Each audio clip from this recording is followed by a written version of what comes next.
My name is Sam, and I'm here to say that I'm not going to wrap this. Hey, what's going on? This is Metal Gear Mondays, a podcast about Metal Gear, and I'm here to tell you about how to support the show. If you want to support the show, you can go to patreon.com/Metal Gear Mondays and check that out there. Or you can go to facebook.com/Metal Gear Mondays, like us there, join the conversation, or you can tweet us on Twitter at Metal Gear Monday, because character limits are a bitch. Anyway, enjoy the show.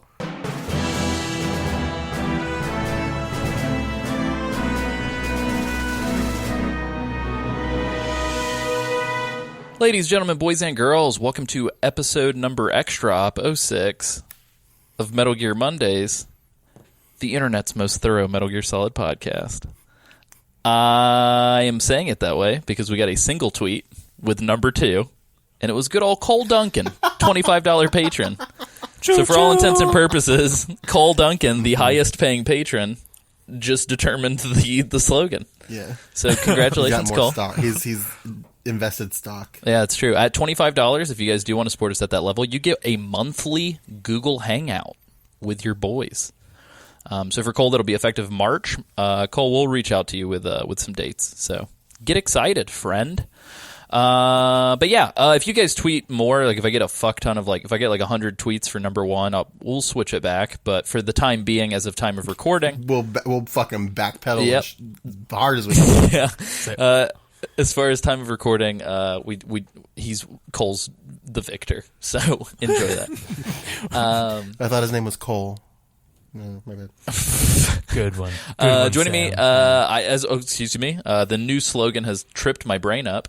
We will get used to this, and then we'll have to revert back and get used to it again. But as I said, this is the internet's most thorough Metal Gear podcast, not Metal Gear Solid podcast, because we're going to be talking about all of it. And I'm your host, as always, Leslie Summerfield, and this week I'm joined by Isaac Lim. Hey, Papa Roach. And as always, we are joined by Samuel Wright. Tale as old as time, true as it can be. Nuke launching robots, evil Russian plots, philosopher's legacy. Just a little snake, weapons OSP. Tale as old as time, stealth will save you time. Metal Gear Solid 3 and all the other ones we're going to summarize.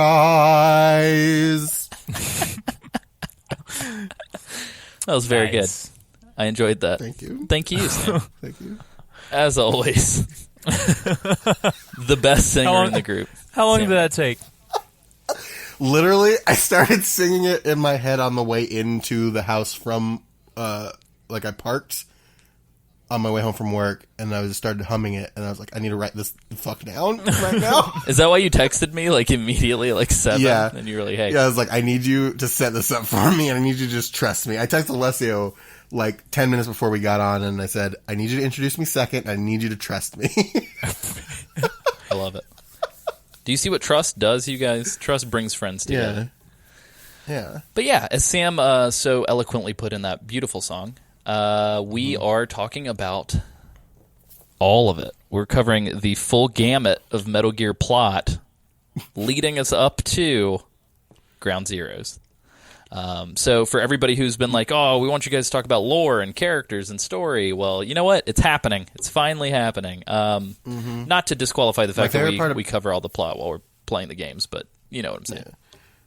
My favorite part about this is that we're doing this in the run-up to Ground Zeroes and Metal Gear Solid 5. We still got 2 more extra ops before you get there, baby. Yeah, so we should probably cover that too. I think we covered it at the top of last episode, or bottom of last episode, right? At the bottom of 95. I think so, yeah. But we'll cover it again if you guys are like, God damn, those Metal Gear boys are really trying not to play 5. A couple cock teases. Oh, I've been playing the fuck out of 5. Yeah, and I will be diving in. 5. Yeah, I'll be diving in very soon. But we've got a wonderful interview lined up with a Terry Wolf of Meta Gear Solid. and the Kojima Code lined up for you guys, and that kind of shook up our season structure just a little bit. And so we wanted to cover the book, and we wanted to talk to Terry, and so we wanted to make some time for that, but also allow for time for us to play the games properly to cover Ground Zeroes and 5. I am at a fast rate running out of time in every given day to do things, and so having a little bit of extra time was super helpful. So we definitely didn't want to rush through. We didn't want to make you guys wait for 3 years and then fuck it up. So here we are doing it right. So that's about the oh my gist. god, if you're a patron, you're going to see my notes. I for sure am not going to fuck this up. Yes. And you're gonna see it. It's going to happen. It's fucking nuts. Yeah, and so just to plug Patreon one more time, $5 or higher, you get these show notes. For these extra ops, I will provide some show notes for the book episode and for the interview with Terry, but for the most part, the extra ops aren't necessarily unscripted. They're just like way less meticulously planned because these episodes exist to kind of allow us free space to talk about things that we want to talk about, but also allow us time to prep for bigger episodes. So you will not be receiving show notes for this episode necessarily. You'll probably get like a one-page PDF with some links and stuff, but that's about it. But in general, you guys know the drill. Everybody gets a crazy amount of show notes from all of us when we do the mainline episodes. So without further ado, let's start spitting some rhymes about Metal Gear. Metal Gear. I feel like there's a real missed opportunity for me to say spitting some rhymes about timelines. But Good yeah, job. let's dive in. You did it. You failed, you dingus.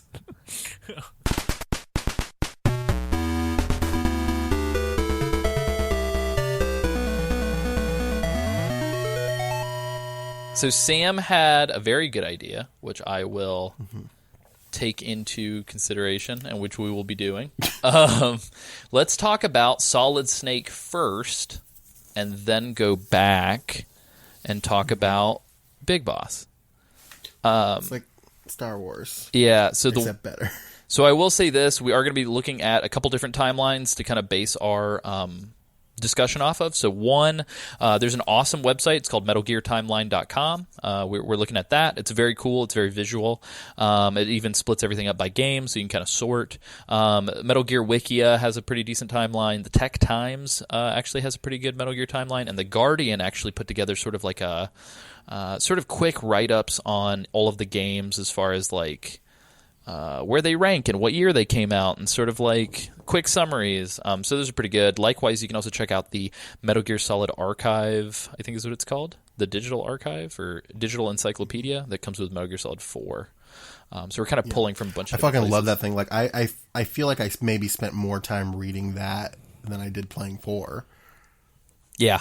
And honestly, it's 'cause pretty... there's enough content there. Yeah, I think the one thing that sucks about that thing is that some of it does get retconned as more entries in the series come out. So, and just for anybody who's like, oh, well, what about this timeline website? What are the credentials there? Just so you guys know, the sources for the timeline website are Metal Gear Solid Portable Ops from Kojima Productions, MGS4, Peace Walker, 5... Ground Zeroes, Phantom Pain, all the main games, and then you also have Audio Rejects, Metal Gear Solid: The Complete Story, MGS Portable Ops plot summaries, a bunch of lore videos, plot synopses, various wikis. So they pull from all over the place for their things. And massive credit to Alex Camarelli and Danny Cagliari, the two guys that I think have put together this whole thing. And Danny Tamborelli and Frank Caliendo. and yeah, and it looks like a lot of people donated to keep this thing going. So good on these guys. And definitely scroll to the bottom of the website. There's a link to support their project if you want to give them some money to continue to support their website. So, yeah. Before we get into Metal Gear, like Metal Gear 1, I do want to talk about two quick dates. 1979, we've got during the Rhodesian Civil War, Frank Yeager kills a young couple. He sees that they left a little girl, and not wanting to kill her, he takes her in, and her name is Naomi Hunter. And so that happened. Well, it wasn't, but it became that. Yeah, it became Naomi Hunter. Yeah, we don't know what her, I guess, birth name is. But that happened in 79, so that for anybody who's keeping up at home, happens between Ground Zeroes, which takes place in 1975, which we'll get to, and the core MGS5 game, which takes place in 1983, 1984. So yeah, and which then we will also get to. Yeah, and then we got a couple other dates real quick. So 1990, Solid Snake gets sent to fight in the Gulf War, which we hear about in MGS1, I believe. 1991, Big Boss takes the head of Foxhound and becomes sort of the leader of Foxhound. Oddly enough, though, based on what I'm looking at here, apparently the U.S. government was not aware that Big Boss was leading Foxhound at this time. Nor was the U.S. aware of the fact that Big Boss was also leading Outer Heaven at this time. Also in 1991, Outer Heaven develops TX-55 Metal Gear, which I believe, based on the canon of the series at this point, is the, if we're including Peace Walker, is the third Metal Gear proper, fourth if you include Shagohod. And so he's establishing this Metal Gear as a way to fight Zero and the Patriots. And then in 1991 as well is sort of the quote-unquote dissolution of the Soviet Union. Or it is the dissolution of the Soviet Union, but it is not the end of the Cold War. I mean, it sort of is in the books, but let's be real, like, there is still very much so a Cold War raging right now. And also in 1991, the GRU Colonel Sergei Gurlukovich forms his mercenary unit with their goal to kind of restore the Soviet Union as it was. And yeah, so it's weird in a way. I guess Gurlukovich and his men are sort of like the Russian version of Big Boss in Outer Heaven, kind of. Way less successful. Yeah, for sure. Like, they're the D Squad. But then Metal Gear proper, and this is based on the timeline of the game, like within the lore of the game. So Metal Gear takes place in 1995. However, Metal Gear came out in 1987. So hopefully that makes sense. Yeah. But yeah, let's talk Metal Gear 1. And we're talking MSX2 version, not the NES version. The good one? Yeah, so technically... The proper one? Yeah, technically the NES version is not canon, so we are not talking about that one. But you can play the MSX2 version on the PS2 with Subsistence, on the PS3 with the HD Collection, 360 with the HD Collection, PS Vita as part of the Subsistence HD, MGS3. So yeah, this is where Snake kind of gets his wings, essentially. Sam, how would you summarize the events of Metal Gear? Snake. So the whole thing with Metal Gear is that this is Solid Snake's first mission. Yeah, is he technically Solid Snake at this point? I feel like he gets Solid Snake after this point. I think he might be. I think he might be Solid Snake. Okay, I'll do some digging. Yeah. So the whole point of this is that the U.S. learns about this Metal Gear TX-55 and they send Foxhound in to destroy it. Not knowing that Big Boss is behind Outer Heaven and Foxhound. Big Boss sends a gentleman named Frank Yeager, also known as Gray Fox, in to investigate, and he gets captured. And then Big Boss sends Solid Snake in to rescue Gray Fox and destroy Metal Gear. And essentially that's what Snake's whole MO for this whole mission is. This is the first time we've ever seen this man. And he's just a guy rescuing some people and doing some cool things. He has to find a scientist named Dr. Petrovich Madnar, who is the person who created Metal Gear TX-55, in order to figure out how to destroy it. If you will. Yeah, he's the Huey of Metal Gear. Yeah, and we'll talk about why Huey isn't the Huey of Metal Gear when we get to that point.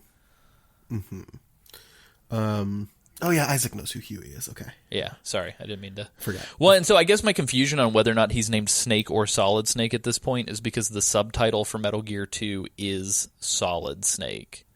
So I guess my headcanon, which might not be accurate, I can't really seem to... I'm assuming he's just Solid Snake in Metal Gear, so we'll go with that assumption.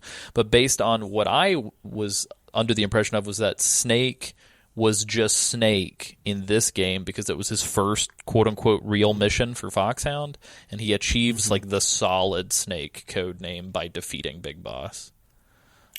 Which you would think... Isaac, can I do a thing for Isaac really quick? Don't read the Metal Gear section at all, please. What do you mean? If you have it. Just don't, like, if you're on the timeline, don't read the Metal Gear section, because I just saw, like, a big bad spoiler. Oh, no. Yummy. That being said, though... Is it about a boy? It might be about a boy. That being said, though, it's real weird to me that, like, Snake doesn't achieve the code name Big Boss after defeating both defeating Big Boss attacks. Yeah. So I just don't... Yeah. He does it twice. Like, why is he not Big Boss? Yeah. Shouldn't he be, like, bigger, badder boss? The biggest boss? Biggest boss. The biggest, blackest boss. Oh, my gosh. Oh, yeah. But yeah, so I guess we should also mention here at this point that Big Boss, who is the head of Foxhound and was like in charge of Snake, essentially reveals that he's the one who is actually in charge of Outer Heaven and tries to stop Snake. And that he took back control of Foxhound in order to finish building Metal Gear and delay Snake. But Snake destroys Metal Gear in the base and supposedly kills Big Boss. And then Roy Campbell replaces Big Boss as the head of Foxhound. Oh, there is a big fucking huge spoiler in one of these timelines under Metal Gear. Good God. Whoopsie daisies. Yeah, shield your eyes, sweet baby Isaac. Don't worry. It's no bueno. Sam, you talked about Frank already, yeah? Yeah. Okay, yeah. Frank, Snake rescued Frank. Yeah, Snake rescued Frank, who else goes by the codename of Gray Fox. Yep. This is our introduction to him. I believe that Frank is also in the NES version. So Gray Fox does appear in the NES version, I believe. So yeah, that was all of our first exposure to him. He comes up in a big bad way in Metal Gear Solid 1. See those episodes. See 91 through 94 and also 1 through 4. Yeah. Is there anything else that we feel like we need to mention here? Is Hori White in 2? She's in 2. Or she is in 2. Okay. Yeah. So she's very important. Yeah, there is that throwaway female character in Metal Gear 1. I cannot remember her name for the life of me. Her brother is Dr.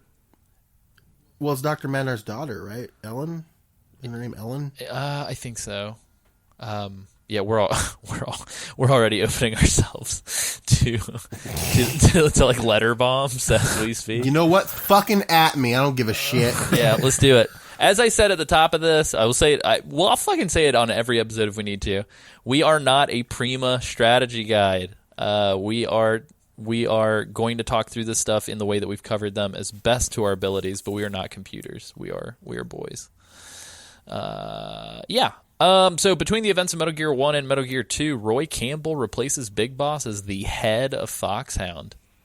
Mm-hmm. Very nice. Big Boss boy Roy. Big boy BBR. Big Boss helps Zanzibar land claim their independence from Russia.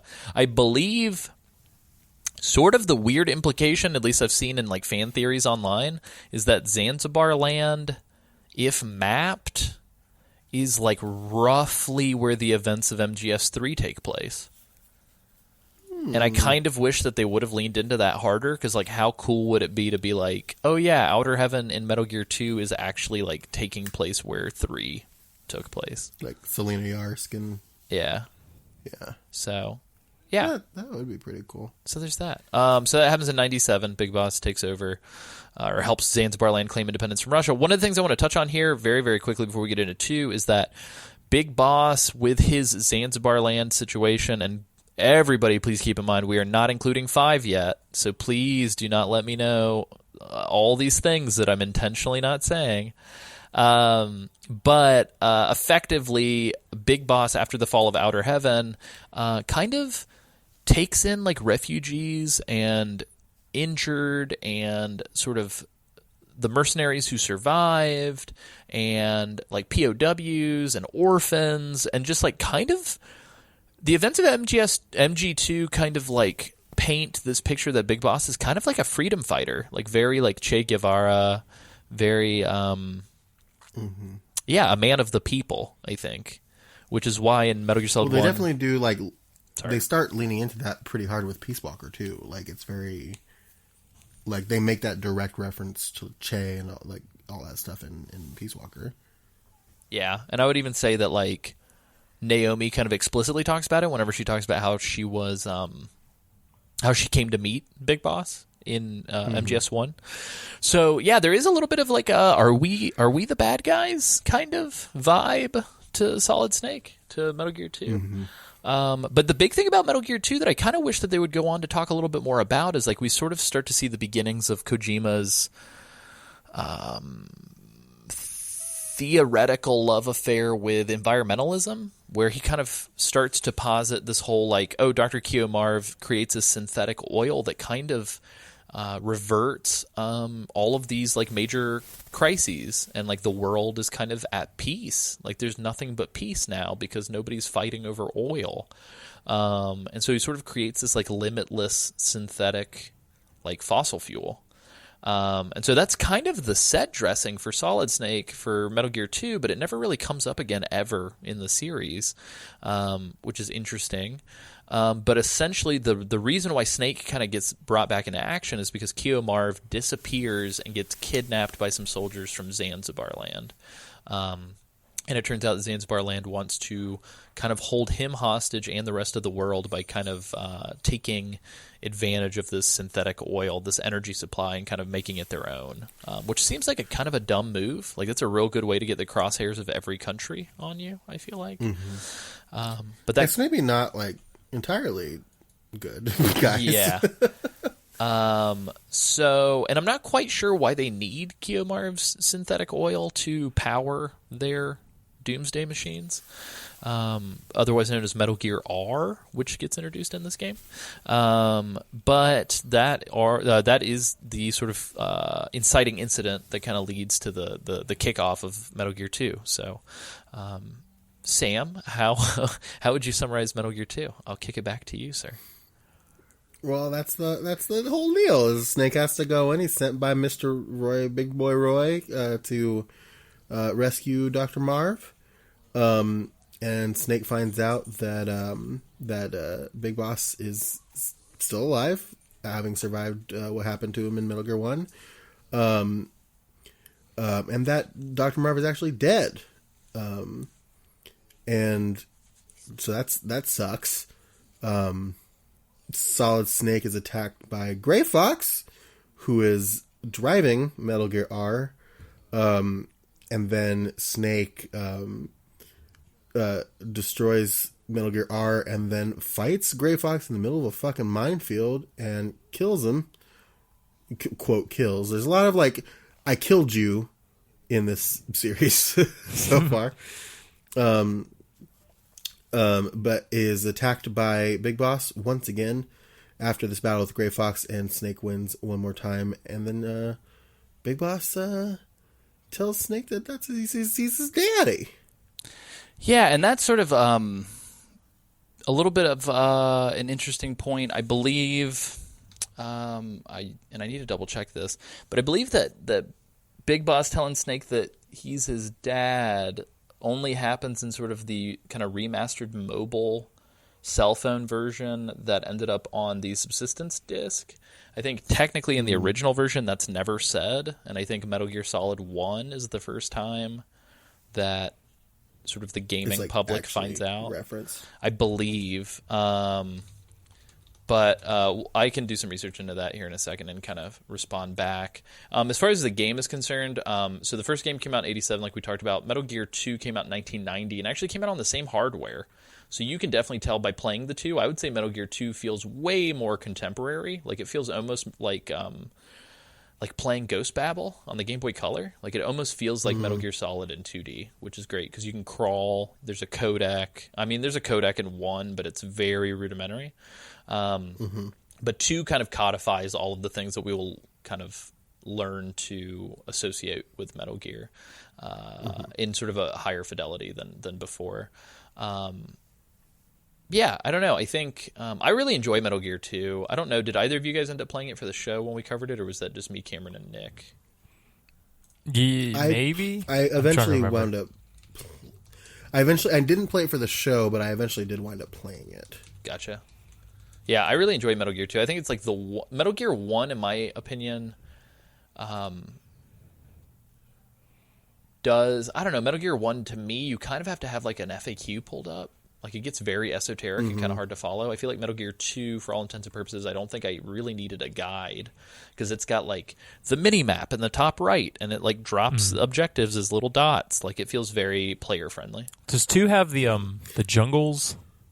Yeah, 2 does. Okay, yeah. Yeah, I like this game. One was the one with the owl though, right? 2 was with the owl. This that one, was yeah. like the Really? one, Oh, okay. the one esoteric kind of shitty part, because it's right before the hang glider. I believe. Yeah, okay. But forgot You about have to the trick owl. you have to trick a boy into thinking it was nighttime. You know, I don't think I would They're real ever have figured that out. Yeah, that's back fair. in the day. Yeah, On my sorry own. about that. Game FAQ's user Doom Master Hell 3 years ago says that was a retcon. Big Boss never states to Snake that he is his father in Metal Gear 1 or 2. They added that info for Metal Gear Solid 1. I suspect Big Boss would have told him during their final battle in Metal Gear 2. That's my assumption. So thank you, Doom Master Hell, who is talking to Riku's _dad. Oh, So very nice. they're the same person. Yeah, interesting. But yeah, so right after this too, to kind of cover some quick things before we get to MGS 1, the Patriots retrieve the body of Big Boss at this time. Major Zero puts him into a cryogenic sleep using nanomachines, which is explicitly covered in Metal Gear Solid 4. Fun fact, if nanomachines come up, it's more than likely going to be Metal Gear Solid 4 information. But essentially, Major Zero's goal was to use Big Boss's genes to enhance soldiers. And so we see this kind of in action, though I would say we don't really see it in action. We're kind of told in Metal Gear Solid 1. The guards are really stupid, in my opinion, so I don't know if we could kind of tell by gameplay that these guys are beefed up. But Ocelot, around this time as well, in the year 1999, essentially kind of, this is the point in which he disagrees with the Patriots and kind of goes his own way, which is going to be important. In the year 2000, Roy Campbell leaves Foxhound. Snake also goes into retirement, I believe, around this time as well. Yeah, because isn't the implication that this is also his second mission? With Foxhound, yeah. I think before With Foxhound, Foxhound, he was a Green Beret. Yeah, and he's just like, "Fuck this, I'm done." Yeah, so Solid Snake goes into retirement, allegedly in Alaska, though I don't know if that's where he's at for the full 5 years between games, or 6 years between games, 1999 to 2005. But Liquid joins Foxhound and kind of rises through the ranks in the year 2000 as well. In 2001, Major Zero, getting older and kind of more decrepit and closer to kind of the way that we see him at the end of 4, starts kind of losing trust in humanity, and this is when he slowly starts to kind of have his cockamamie scheme about all these advanced AI and sort of the Guns of the Patriots, or excuse me, Sons of the Patriot system, or system. What is it? SOP. It's Sons SOP, of the Patriots. yeah. It's Sons of the Patriots. Sons of the yeah. Patriots. So that's when sort of that system and the 4 core AIs with the fifth master one, which I believe is GW, I think, or is it JD? I think JD is the master one. GW is one of the 4, and that's also when Solidus Snake. We didn't really talk about this in Metal Gear Solid 1 in either of the times that we covered it, but Solidus from 2 sort of is the shadow hand that orchestrates the whole situation in Shadow Moses. He kind of gives Liquid some bait, and then uses Ocelot to, or I believe Ocelot contacts Solidus and tells him, like, I'm going to help you take revenge on the Patriots. And so that's kind of what kickstarts the events. 2003, Naomi Hunter kind of, it's unclear as to when she joins Foxhound, though I don't think she's an official member. I think she's there through the CIA, quote unquote. I'm assuming what is most likely, and we kind of have to use a little bit of imagination here, I believe that Ocelot is probably the one. If we had to pick one guy to be like a triple, quadruple crosser, I'm assuming it's Ocelot who contacts Naomi to develop Fox Die. And so then they kind of squeeze her into the ranks. Into I think that makes sense too, based on like the conversation that he has with Solidus at the end, like at the post credits. Yeah. One, because he mentions how he's going to keep an eye on the woman and things like that. So I think that's probably. Yeah, and I'm assuming he just kind of nudged her as well. I don't necessarily think it was as explicit as Ocelot picking up a phone and kind of giving her orders, as much as it probably was like proxies and people telling Naomi, like, this is how you can get revenge on the man who killed your brother, and blah, blah, blah. And so, Naomi in 2003 develops Fox Die, and her original plan is to sort of get revenge on Snake. And then in 2005, we have the events of Metal Gear Solid. And I want to do a thing here, a segment that I like to call Fumbling in the Dark with Isaac Lim, because I want Isaac what to now? tell us. Who did what yeah, now? that one. Who did what now? You knew? I do. I want Isaac to summarize. Actually, Alessio, could you cue my favorite clip here for me, please? Oh, yeah, of course. My hand! Thank you. Isaac, could you talk to us about Metal Gear Solid? My What hand! happened in there? What would you like to know, Sam? All of it. Yeah. All right, Isaac, well, Sorry, that was can very you violent. summarize all of Metal Gear Solid 1 for us? Anyway, I'll give you this much. The year was 2005. The year Yes. in reality was 1998. Take us away. Thank you, Alessio. Anyway, back in Shadow Moses, in Alaska, what's his name? Camel Man takes. Hey, bear with me now. Campbell, Excuse me. Who? Camel Man, Joe Camelman. the Camel Man guy. Joe Camel, man. Yep. They take Snake out of retirement, and he's like, "Hey, I need you for another mission. I'm gonna use you, but I'm not gonna tell you that." And there's gonna be two goals. One is to rescue a couple fat men. One being the DARPA chief. Not Fat Boys. And the other one is the president Of of the. It's the president, Sam. Arms Tech. Okay, Arms Tech. What about Legs Tech? Yeah. who gives a flying hoot about them, Alessio? Anyway, so the second mission is there's nuclear weapons on this island. You I don't need say. You to go.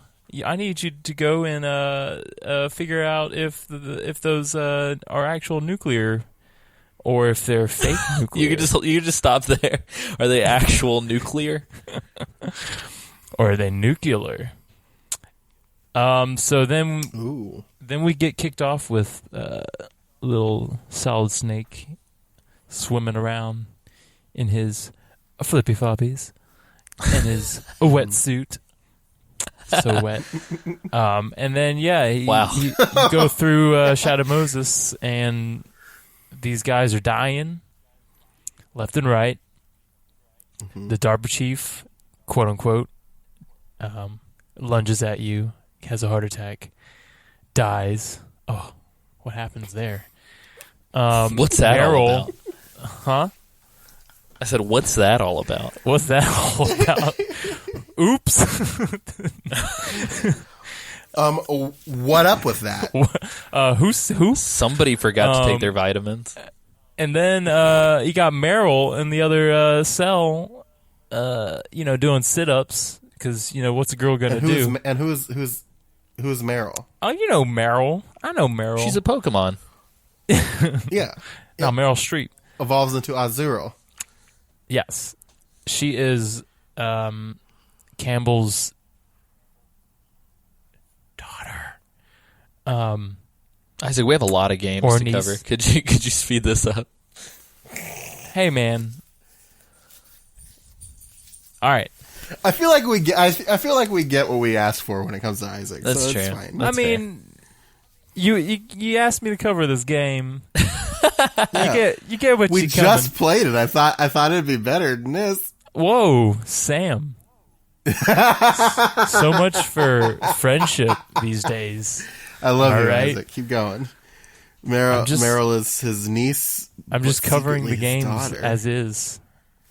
Mm-hmm. Okay, I'll speed it up for you. You ready for this? Yeah. Yeah, dude. And then we fight Ocelot, cut off his hand, cue it here. My hand! Anyway, then we... Okay, thank you. And then Sorry, we I fell fight asleep at the board. and then we fight a ninja, PP boy Ocelot. He's a good-looking boy. Let's see. Do you mind if I keep this picture? Man, if I keep this picture. Oh my gosh. Oh. And then let's see what else we got here. And then we fight a bunch of the other what are they called? Who are those people? Terrorists. Foxhound members. I mean, I guess you could call them. What was their names called? The group. Foxhound. Oh. Oh, like. I guess. Wait, what am I thinking of? Yeah, we'll go with that. Anyway, so we fight all the other members of Foxhound, destroying them in their wake as we get to them. Wow. Sometimes twice. Damn. And then Double destruction. and then we get to killing Metal Gear and Liquid and that's the game. Yep. Oh, and then it turns out that there's a third one, right? A third A third what? of the clone of the Of the clone? of the So I'll flesh out a couple of things here. Yeah. So here Sam, you go. could You got Big Boss, Okay. Liquid. Oh god. I mean, you got. I'm sorry, Liquid Snake, Solid Snake, Yep. and Solid as Snake. Did you forget what it? There you go. Very nice. So Yep. And gaseous snake. and that's so a couple that's of the game. Couple of details. Nope, that's the game, Sam. You wanted me to speed it up, so I sped it up for you. Yep. So part of this mission. So the ninja that you fight in the game that Isaac mentioned is actually Gray Fox, Frank Yeager.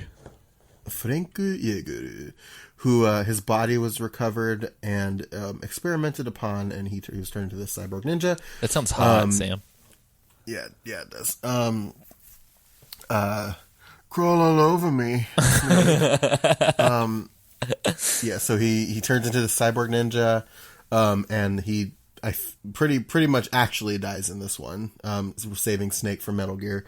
You also rescue a scientist named Hal Emmerich, who is the son of one Huey Emmerich that we'll talk about a little bit later. And also known as Otacon, this Hal Emmerich, and he is the one who is developing this new Metal Gear named Metal Gear Rex. Does not know it's supposed to fire a nuke, and joins Snake in his cause after he finds this out. Inspired by the dinosaur Metal Gear Rex. Yes. Or whatever. Metal Gear Rex. You also find out that Liquid is Snake's, quote, brother. They are both clones of Big Boss. In the 70s, there was a experiment called Les Enfants Terribles, which was experiment to clone Big Boss and create the ultimate soldier, and Solid and Liquid, and indeed Solidus, that is secret, were products of that. Actually, really quickly. And, it was in the 70s. For some reason, I always thought it happened during the second coma. Yeah, no, it happened. No, it happened after Peace Walker, I think. It happened before I think Peace Walker. that was. Did it? No, I thought it happened. It happened like it might have. It happened like that's the reason why him and Zero split off. I think is because of that. Yeah. So disagreements apparently, about that it one. looks like it in 1972. and Peace Walker happens in 74. Okay, then yeah.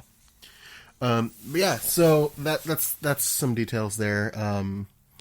Naomi, you find out about Naomi being Frank's brother and Sister. sister. Yeah, There's not that many That's plot the one. twists. no. Naomi being Frank's sister, and that she has this revenge mission on him. Snake realizes that he has been infected with fox dye. Then you find out that Revolver Ocelot was pulling the strings this whole time, reporting to Solidus, who is the president currently, and that Ocelot, who is the only surviving member of this terrorist unit, reports that he has been working as a double agent in order to recover Rex's data for the United States. Very nice. I think that was pretty top notch. And this game, 1998, like I had mentioned, PlayStation. Also, it was released on PC, which is one of the few games in the series that was released on PC. I believe 2 and then 5 were the other subsequent PC releases, and Rising. But we'll talk about those. You can also play it on PS3 and Vita. But yeah, between the events of Metal Gear Solid 1 and Metal Gear Solid 2, which would release for the PlayStation 2 in the year 2001, we forgot to mention a character who many people may not ever even encounter, Nastasha Romanenko. She gets introduced mandatorily, but after that, she kind of is purely optional, which is weird. But yeah, essentially she Not writes for me, a book. Alessio.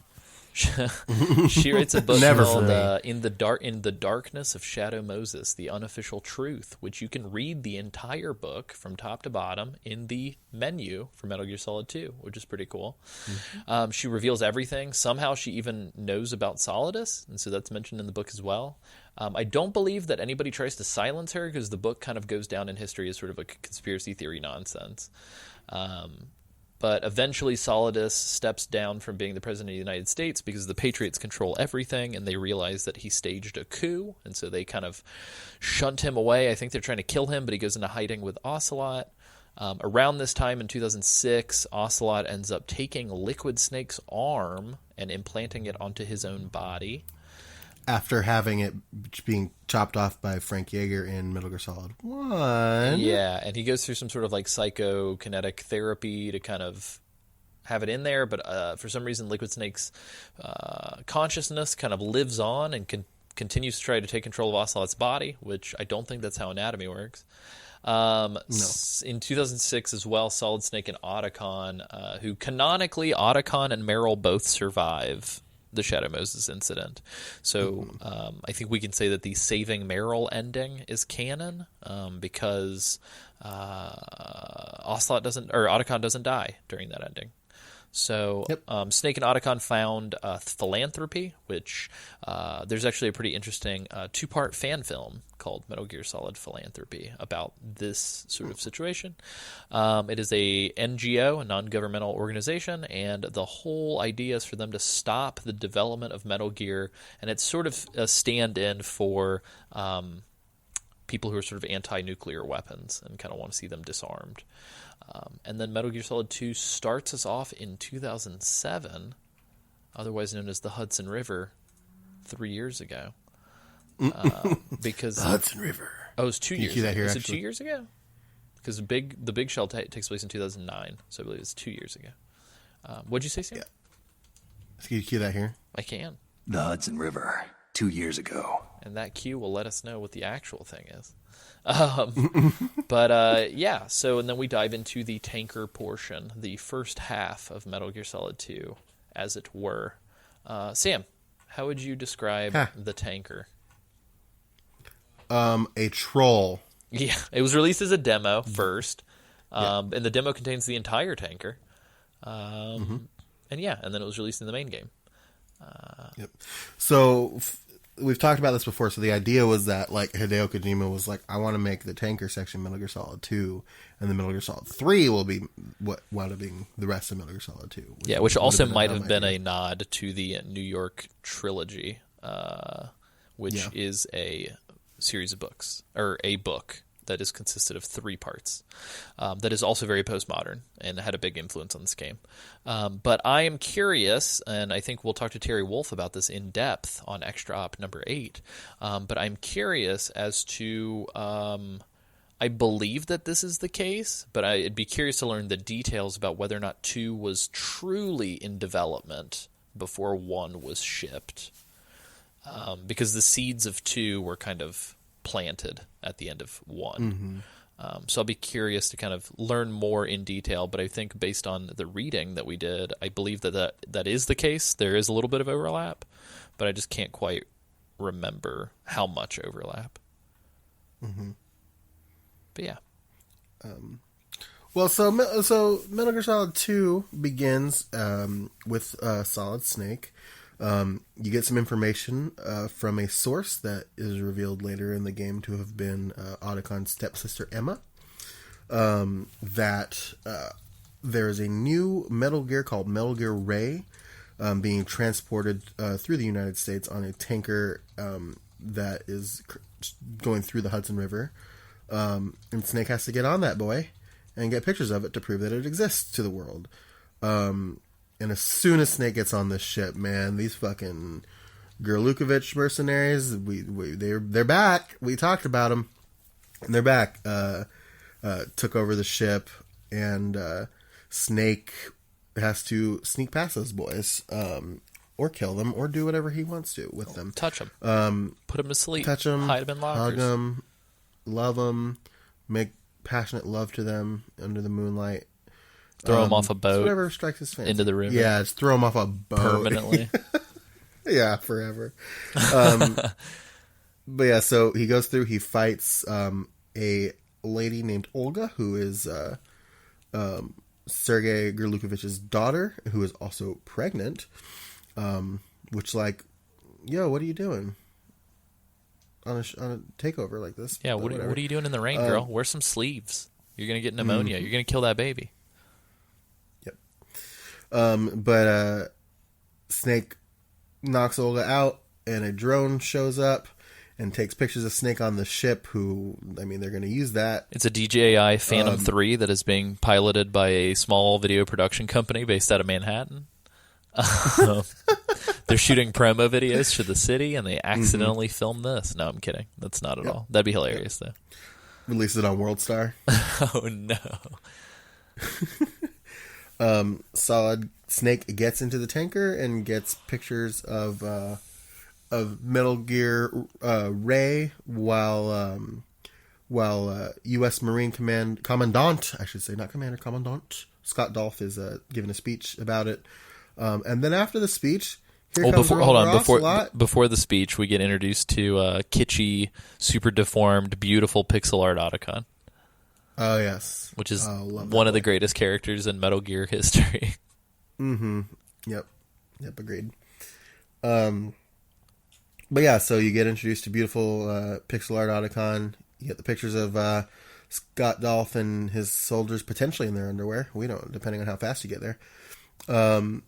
And after the speech is over, and you send the pictures on to Otacon, Ocelot and his weird hand shows up. Oh no! Along with Sergei Gurlukovich. My hand! Thank you. Along with Sergei Gurlukovich, who has taken Scott Dolph hostage. Ocelot, or Gurlukovich, says that he wants to take Ray and sell it to Russia, to revive it to its former glory, and Ocelot is like, nah, dude. And then Ocelot's like, I'm working for the Patriots, and Gurlukovich is mad because Ocelot betrayed him, and Ocelot like shoots Gurlukovich because he can draw his gun faster, and Ocelot kills Gurlukovich's soldiers, Scott Dolph, and then triggers some explosives that were on the tanker, and then kills Solid Snake. Yeah, quote unquote. He quote unquote kills Solid Snake, but really Snake just escaped and went into hiding. And the Patriots forced the media to report that Snake had led the takeover of the tanker, and that the Navy had dispatched their Marines to defuse the threat. that Snake sank the tanker, killed everyone involved, including himself, and that they were going to create a cleanup platform for the oil spill, the crude oil that spilled into the water there, called the Big Shell. Which should be renamed the Big Sham when we realize that that's bullshit. Mm-hmm. And then after this happens, Olga takes control of the Gerlukovich mercenaries and gives birth to a little girl named Sunny, who's taken hostage by the Patriots. Yep, and only one man can save them, and that was almost a game that we were going to play, but never happened. Originally, Metal Gear Rising was supposed to be us playing as Raiden to save Olga's daughter from the Patriots. And later, that was cut and shifted because that game went through production hell, and that is not what we played. I really kind of wish that would have been like a DLC or something, but alas, we never got to see any of that. But yeah, and then in 2009 is sort of when the game kind of picks up proper, based on some anecdotal, circumstantial evidence that happens throughout the course of the 2009 portion of Metal Gear Solid 2, one could be led to believe that the tanker mission that we played through was actually us playing through a recreation of the tanker, either as Raiden or just in general as like a recreation for us, the player, through VR. Because VR and data manipulation and kind of regurgitating the past to influence the future is sort of the key theme of this game.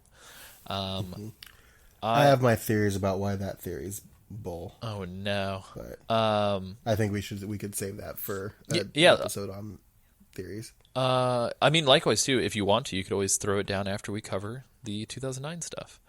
All right. So let's do that real fast. So I'm going to quickly try to cover the most existential and up for interpretation aspect of the entire franchise in like 5 to 10 minutes or less. So let's do this. Woo! So yeah, in 2009, the Sons of Liberty take over the Big Shell. They take everybody hostage, and they're being led by a man who claims to be Solid Snake. Initially, when we are introduced to this, our character is told that he is Solid Snake, and that among the hostages is President James Johnson. And the Sons of Liberty are holding the hostages and the president hostage, but they want $30 billion. And if their demands are not met, they will destroy the Big Shell, thus potentially pouring a fuck ton of crude oil into the Hudson River. Slowly, upon arriving, it becomes pretty evident that there is no crude oil being cleaned up here, and our Solid Snake gets renamed to Raiden. We discover that he is not Solid Snake, but so begins sort of the internal theme of everyone being Squidward, Solid Snake, and that sort of plays directly into what the game is trying to say, is that it's sort of like Into the Spider-Verse, where it's like everybody is Spider-Man. Here, likewise, everyone can be Solid Snake. But alas, even you, yeah. And Raiden is sort of almost explicitly so, depending on if you put your name on the dog tags, is supposed to be a stand-in for us, the player. And so that's why Raiden is sort of this blank slate with no personality and no preferences and no real direction, because he is sort of a stand-in for us. He's sort of like a John Doe, kind of just anybody. I wish we knew Jack's last name, because if it starts with a D and it would be JD for John Doe, that would be fucking awesome, but I don't think Jack is ever given a last name. But anyway, so Foxhound, quote-unquote, sends in Raiden. However, Foxhound has been disbanded, and this becomes a plot point where it is revealed that the colonel who we've been talking to is actually a computer program, and there is no Foxhound, and that this whole thing was set up as a simulation to train Raiden in a sequence of events very similar to Shadow Moses, kind of taking the whole formulaic approach to game design, which you can see with things like Zelda, Metroid, Metal Gear Solid, and kind of turning it on its head and turning it into a plot point, which I still to this day think is fucking awesome, and I wish Nintendo would do something similar with their games. They kind of do a little bit with Breath of the Wild, but not really. Anyway, The real Solid Snake turns out to be a guy named Pliskin, who is very evidently trying to hide. We all know that it's bullshit. Raiden discovers that the Big Shell is actually a huge Metal Gear, the size of a gigantic ship, called Arsenal Gear, and that Arsenal Gear allegedly holds the Patriots AI, but we are then told towards the end of the game that it is just one AI, GW. In his quest to defuse the terrorists, the president is killed. Very similar to the way that the DARPA chief was killed. And then we find Emma Emmerich as sort of the stand-in for Hal Emmerich. So we have another Emmerich as a scientist. And she is later dispatched by Vamp in sort of a, I don't know how to describe it, almost like a Sniper Wolf reversal. Yeah, it's very weird. Yeah, and essentially, Ocelot is the one who reveals this entire thing about how everything was a simulation and it was all orchestrated. He's the one to reveal it to Raiden and to Solidus, and that they're all just sort of puppets.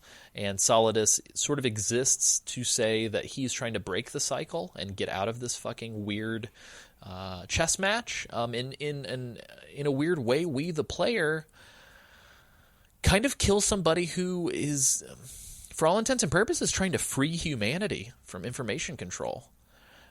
So one might say that Raiden killing Solidus at the end of this game kind of triggers this like post-apocalypse, crazy war culture, PMC, Patriot-controlled insanity that we discover in 4.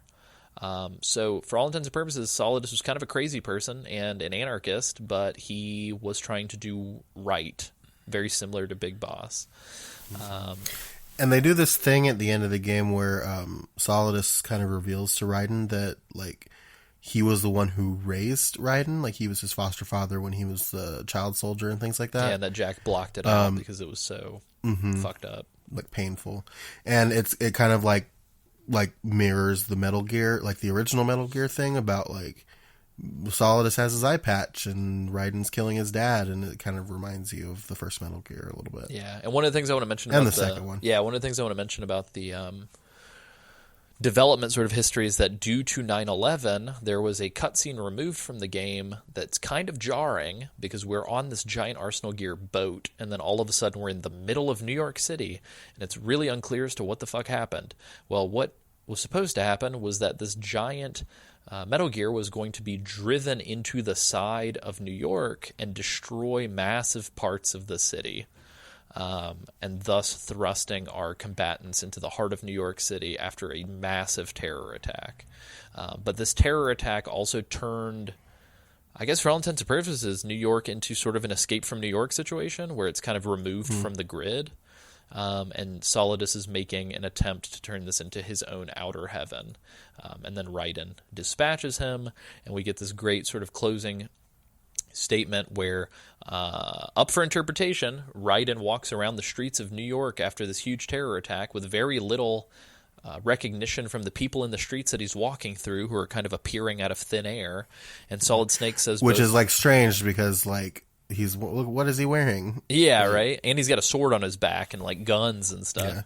Yeah. Well, maybe that's not even the weirdest thing that they've seen in New York that day. You know what I mean? Yeah, that's true. But I like to think that exists that way because it's trying to show us that like none of this was necessarily real. It was sort of there to kind of paint a picture. But Snake says to Raiden and to us, the player, hey, it's up to you to choose what you fight for, but make sure you fight for something that you believe in. And like now you have an opportunity to kind of take your life into your own hands.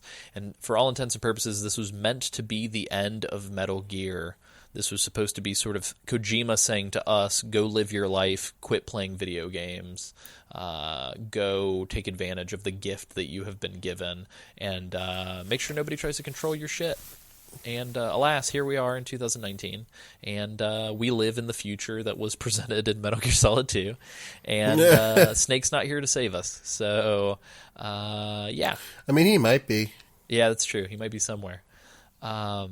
But yeah, that's Metal Gear Solid 2. Sam, tell us about your anti-VR tanker theory.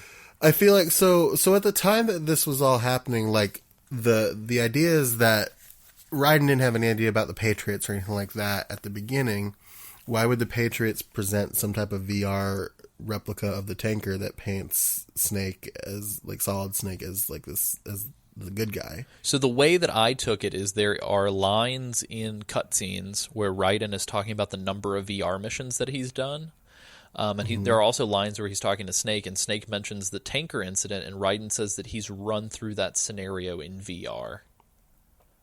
Which So like, so I remember that, which Yeah. which I think it's totally fine, but I don't think it necessarily means that the incident itself that we played through was the simulation, because you can change a simulation to be what you want it to be, and I don't think that... That's a good point. Yeah. Yeah, that's actually a very good point. But yeah, I think even if you do buy into that portion of the game being VR, if it was, I think the implication is not that we're playing it in 2009 when the mission begins, but that we're playing it while Raiden was training, if that makes sense. Gotcha. Okay. And I do think that to some extent there are a subsect of people that believe that Metal Gear Solid 1 itself was us kind of playing through our own VR mission as well. And that's why it feels very gamey, that like sort of all the games have been sort of us as Raiden playing through them. And that's kind of why it's also up to interpretation. Fuck, man, is Tetris a VR mission too? Like, what the shit? Well, I think the implication is that like if Raiden is a stand-in for us, we've been playing these video games all these years, and so that's Meaning why that we are Raiden. Yeah. Yeah. So, I don't know. It's just fun to think about. None of this is fucking gospel, but we will have the man himself, in my opinion, the fella who invented the VR interpretation and codified it on a website in 2008, Terry Wolf, in 2 episodes. So if you want to listen, if you want to listen to him defend his theory, we'll talk about it there. But yeah, real quick, again, sort of interstitially, we're going to jump from 2 to 4 here. But in 2011, which is 2 years after 2009, the Patriots complete development of an Arsenal Gear battleship sort of 2.0, like the kind of updated version of what we encountered in 2. This ship is going to be stolen in MGS4 by Liquid Ocelot, who will rename it Outer Haven. And then we'll put the fucking, like Rushmore effigies of all the Snake's heads on the side of the ship, which is real dumb. But then he hides the ship in Shadow Moses, which is going to be sick. 2012, Raiden rescues Sonny from the Patriots as part of like a trade. Essentially, he trades saving Sonny for Olga to tell him where, I believe, where the Patriots are. Or at least where the ship is. Because he then, in 4, gives that information to Snake. Yep. And then Sonny goes on to live with Otacon and Snake. And with her 2 dads. Yeah, and then we dive into 4. Isaac, I'm really curious. What can you tell us that you remember from 4? Ooh. It was a long time ago. Yeah, we covered it a long time ago, and it is arguably the most convoluted plot in all of Metal Gear. So, like, even like anything that you say right now is probably right. Well, let's see. I know that Snake is super old. Yeah. He's got his gray hair going for him. Technically, he's only old because he's a clone. And he's aging like fast or something with rapidly. Yes, and he's like 'cause degrading the and stuff. falling apart as we play the game. He's just like, his hand. He's got a sick mustache. That's true. That's true. But then,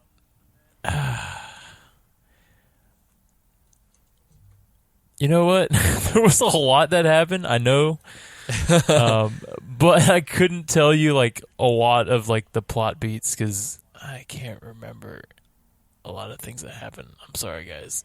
Oh, you're fine. I'll set the foundation, and then Sam, if you want to alley-oop us. Effectively, we are living in a world, and we're introduced to this world at the beginning, so we're skipping Metal Gear Solid 3 for now because of chronology. We'll get back to that. But in 2008, this game came out on the PlayStation 3, and is exclusive to that system and has not left that system all this time. But effectively, we are thrust into a future in 2014 where private military companies, I almost said corporations, are sort of the lay of the land. Everybody's at war all the time, but so much so that nobody really fucking knows with who or why or when anymore. It's just kind of ongoing forever. And for all intents and purposes, this is like the future that Big Boss kind of wanted, minus the information control. Big Boss is all about just like fucking soldiers being soldiers. And the big difference here is that all of this is being curated and organized by computer systems and AI. So everything, we can go on this huge monologue if we want to, but ID tagged soldiers fight with ID tagged weapons in ID tagged wars. And if you don't have nanomachines and you're not built into the system, you effectively are worthless and can't do anything, unless you're Johnny, in which case you're fucking the hottest man alive and you're going to marry Meryl.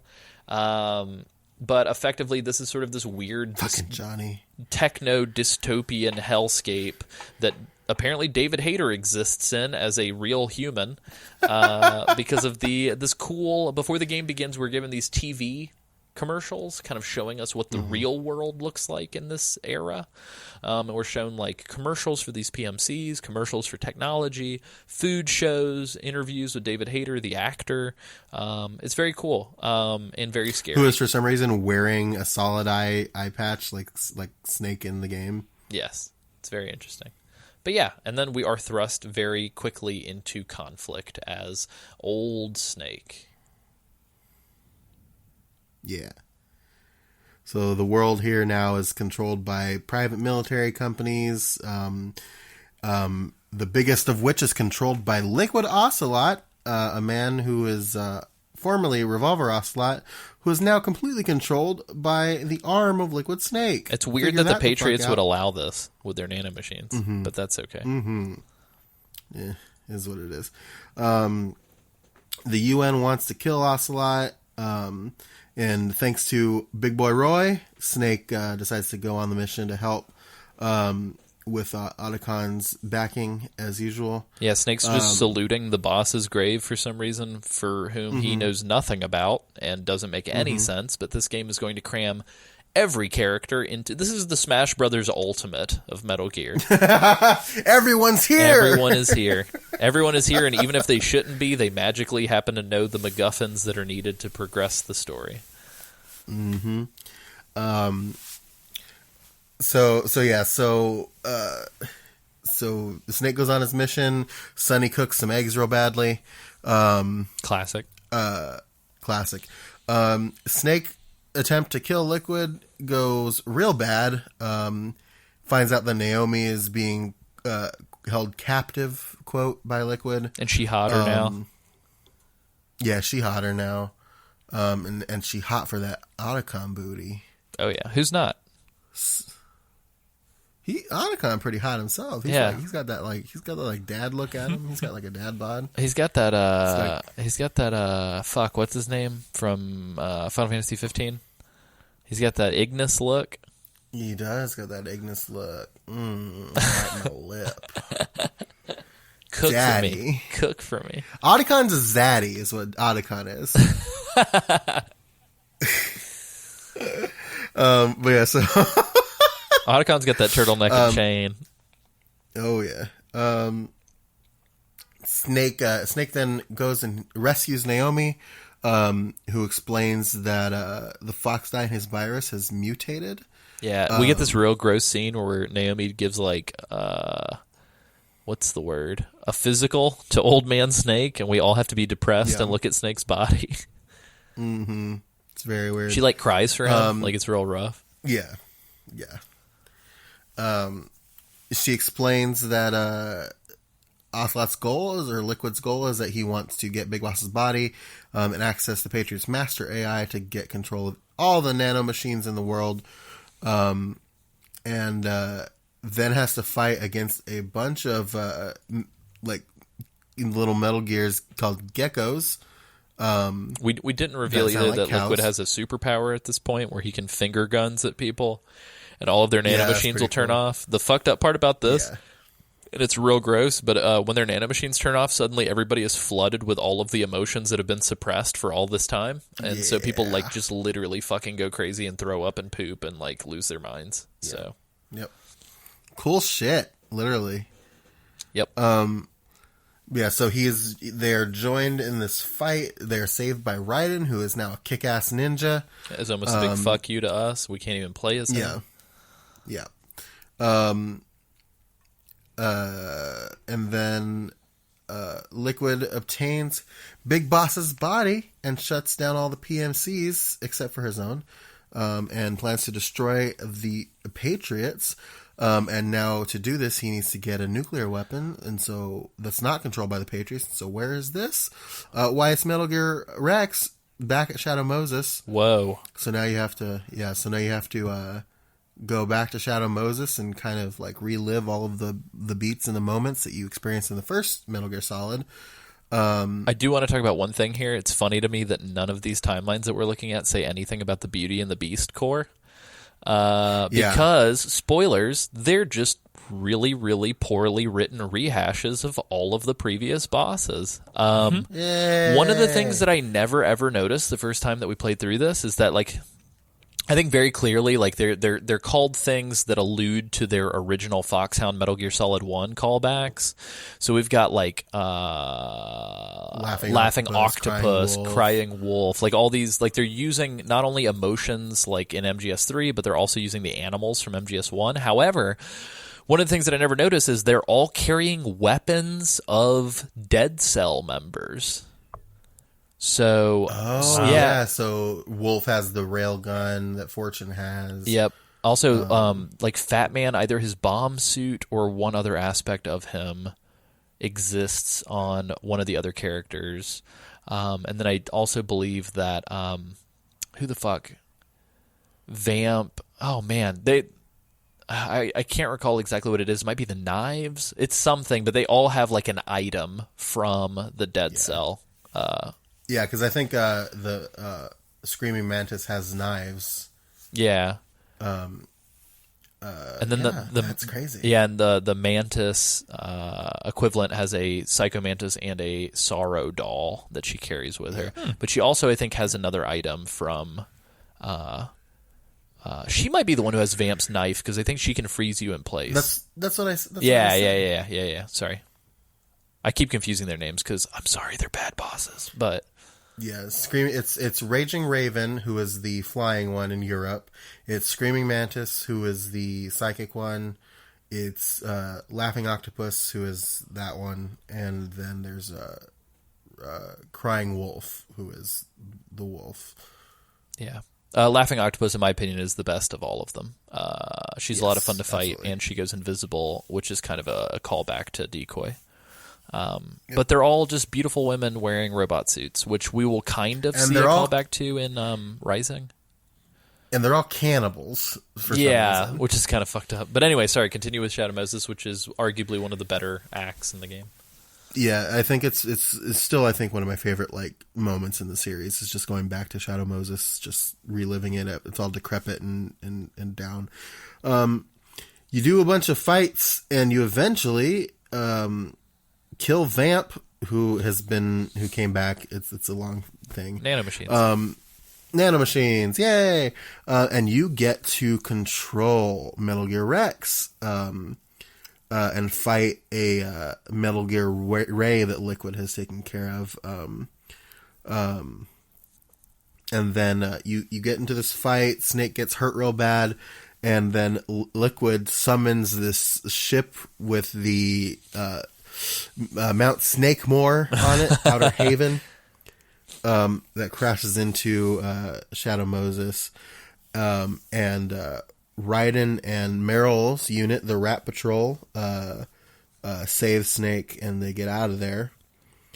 And that was that act there. Yeah, and then you tap X to not die in the microwave hallway.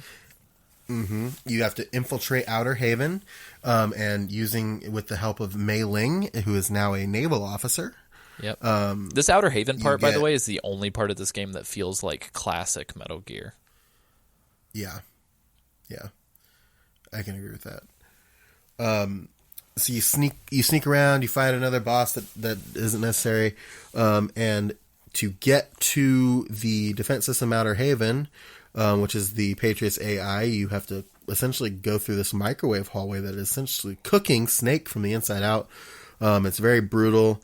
During this scene, you see clips of all of your people getting shot and things going badly. Johnny and Meryl fall in love. Mr. and Mrs. Smith style. Yep. but Snake makes it. There's this railgun attack that's going to launch a nuke, and using a Fox Alive virus that Naomi and Sunny created together, the virus destroys the Patriot system and destroys all AIs and nanomachines in the world, freeing it from the Patriots. And Liquid reveals that he mansplains Fox, that it was his plan all along. Yeah. He's like, fuck those ladies, I did this. Yep. As a way to fulfill Big Boss's dream, and then they engage in one last duel on top of Outer Haven, where Liquid and Ocelot himself finally die. And yeah, it's then, pretty cool. It's sort of the anniversary celebration of Metal Gear fight. Mm-hmm. It was a really cool boss. I liked it a lot. Yeah, I agree.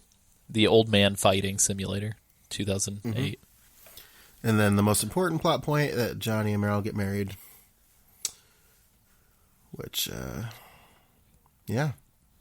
Yeah, and then on a dire note, Snake decides to kill himself because he is a walking atom bomb, essentially, because of Fox die. When he dies, everyone around him will die. And so he decides to kind of Tarantino our way back to the graveyard. It's not necessarily the exact same scene, but it's very similar. And Snake pulls a gun, puts it in his mouth. Cut to black. We hear the gunshot go off. Roll credits, and then the game pauses over Big Boss's voice actor, which is weird. Big Boss wasn't in this game. Hard cut back to the cemetery, and Big Boss is there with a buddy in a wheelchair, and it's Zero.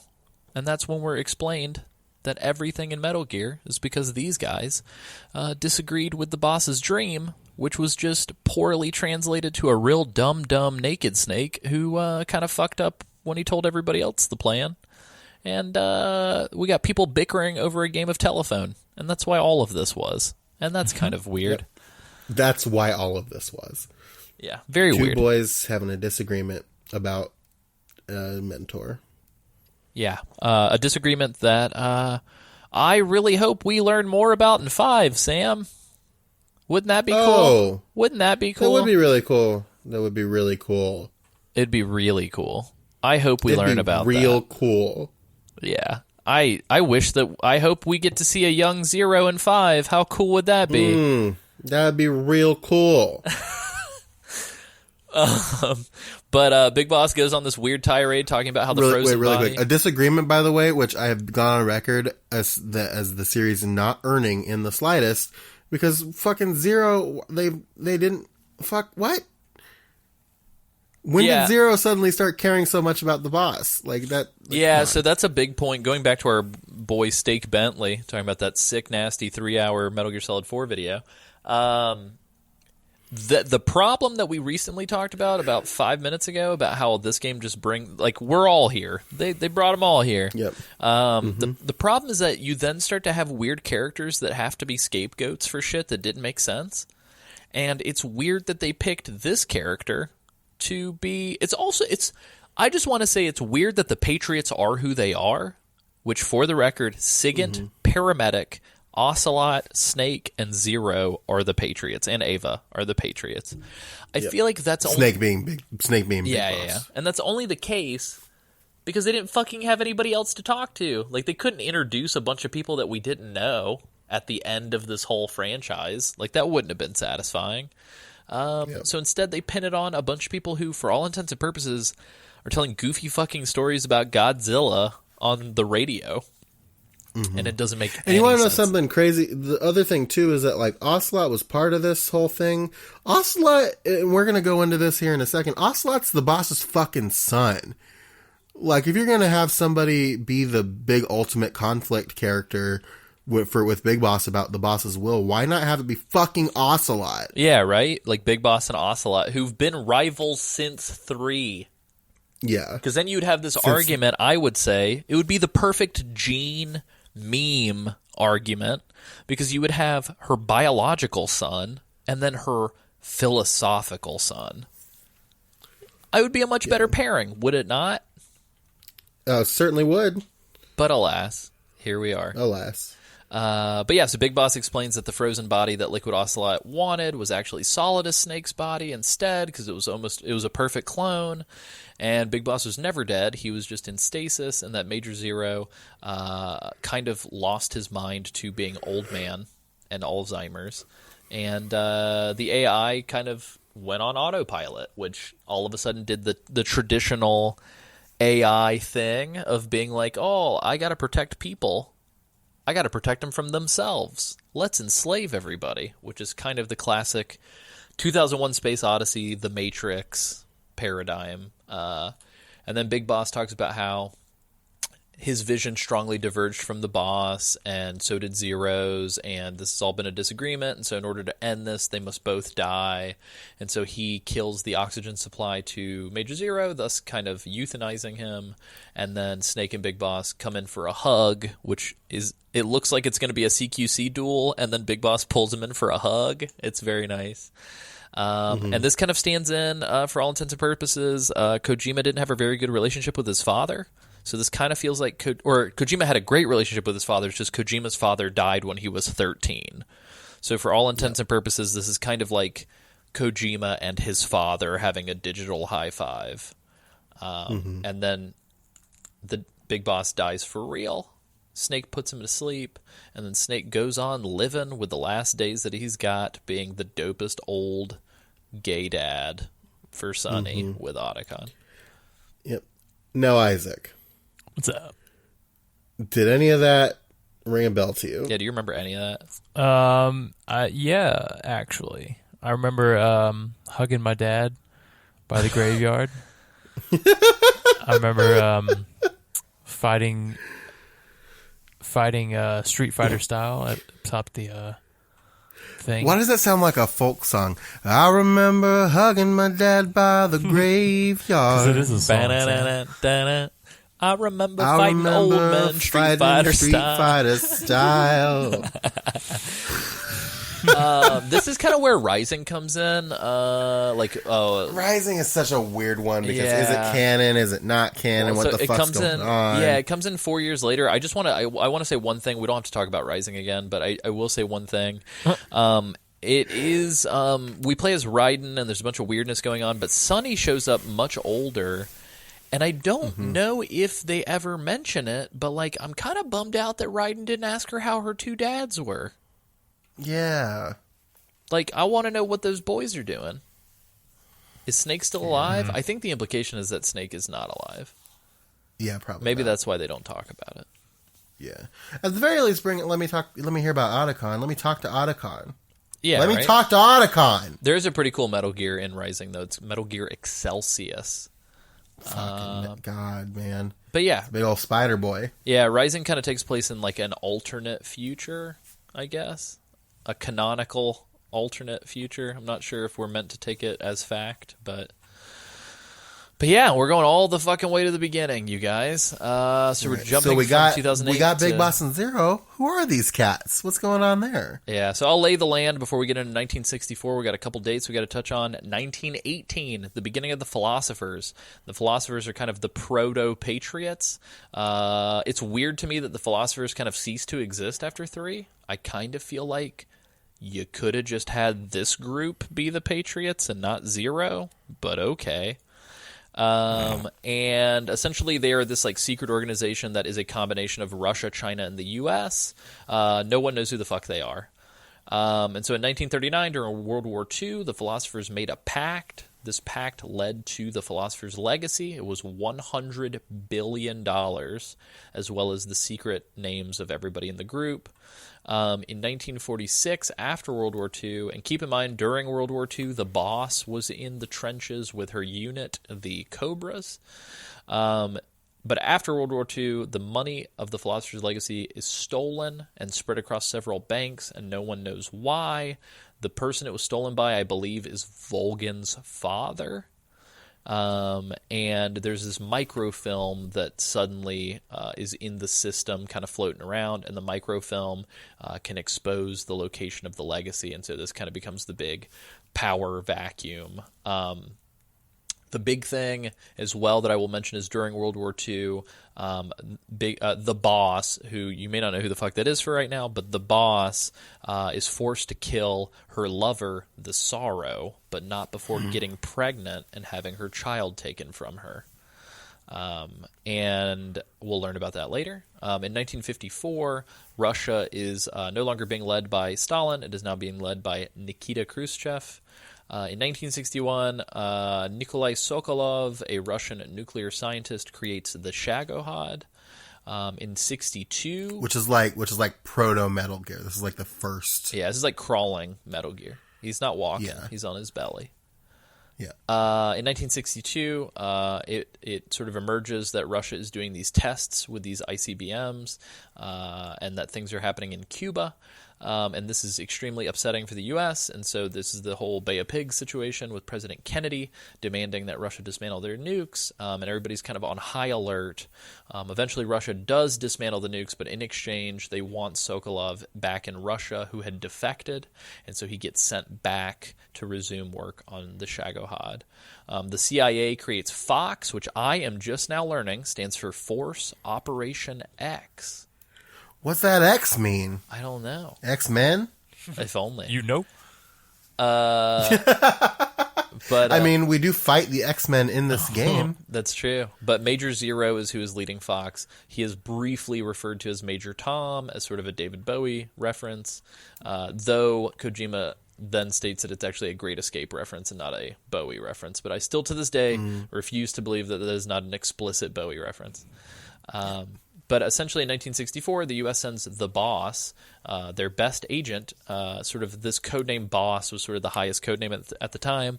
They sent her to Russia to find the Philosopher's Legacy in sort of like a undercover agent style. And some shit happens. Some upsetting shit happens. Now, Isaac, do you remember what this upsetting shit is? Because this is even further back than 4 for you. You guys are pulling my leg here. What do you want from me, eh? I want you to remember things. The game that we're about to cover is Metal Gear Solid 3. Or and this like, came out in 04. or hint, Isaac. You can read the timeline now. Oh. Where are we at? Let's see it. Wow. Metal Gear Solid 3. We're in 1964, Isaac. The roaring 1964, the year was. I know, it's supposed to be the roaring 20s. Now, what do you want? But me yeah, to... Sam, do you want to take us through this? Yeah. Isaac, you find your place. Here's what we'll do. You find your place after the virtuous mission, and we'll let you talk about that. How's Excuse that? me, the virtual mission? Oh. Did you say nerd? No, virtuous mission. SEO. It's virtuous mythin. Don't be an idiot. Jeez, I wish that Zero would have said that. He's like, "Are you a fucking idiot? Don't be a fucking idiot, Snake. You're off the mission." You're. Did you say nerd? Jesus. But yeah, so take us through the virtuous mission, Sam. So while the boss is in Russia finding the Philosopher's Legacy, Fox sends their secret agent, Naked Snake. I'm not quite sure. Why do they send him? Oh, to recover Sokolov. To rescue Sokolov, yeah. So they send Snake to Russia to get Sokolov and destroy the Shagohod in a mission called the Virtuous Mission. Couldn't this all have been... Hold on, I don't mean to poke holes. Couldn't this all have been avoided if instead of Fox sending Naked Snake while Boss was undercover, if they just would have fucking waited until the Boss was done with her mission? That's the idea. I mean, then they wouldn't have been able to do that fun little twist. That's true. Anyway, keep going. But yeah, so Naked Snake is supported via radio by the other members of Fox, who is Major Zero, SIGINT, and Paramedic, who we established earlier became the Patriots. Part of those three, plus Snake, plus somebody we'll meet in a little bit. Well, and Paramedic is also allegedly Dr. Clark, who yes. would later go on to turn Frank Yeager into a fucking monstrosity. Yep. Who would then go on to kill her. Yep. all true things. And also technically supported on the mission by the boss via radio. So Snake sneaks through this like forest area in Russia poorly and with bees. Poorly, yeah, bees. Lots of stuff. Did he meet? Yeah, no, he meets our friend. That's Ocelot before. Here. That's before, or that's after. Because that's Is it after? I think so. Isn't that whenever he's supposed to meet up with Eva? Because you rescue Sokolov first, and then you get your shit pushed in and thrown off a bridge, and then you come back later. Yeah, you're right. You're right because you come back for Sokolov. Yeah. You mean whatever. Or you go back to kill boss, but yeah.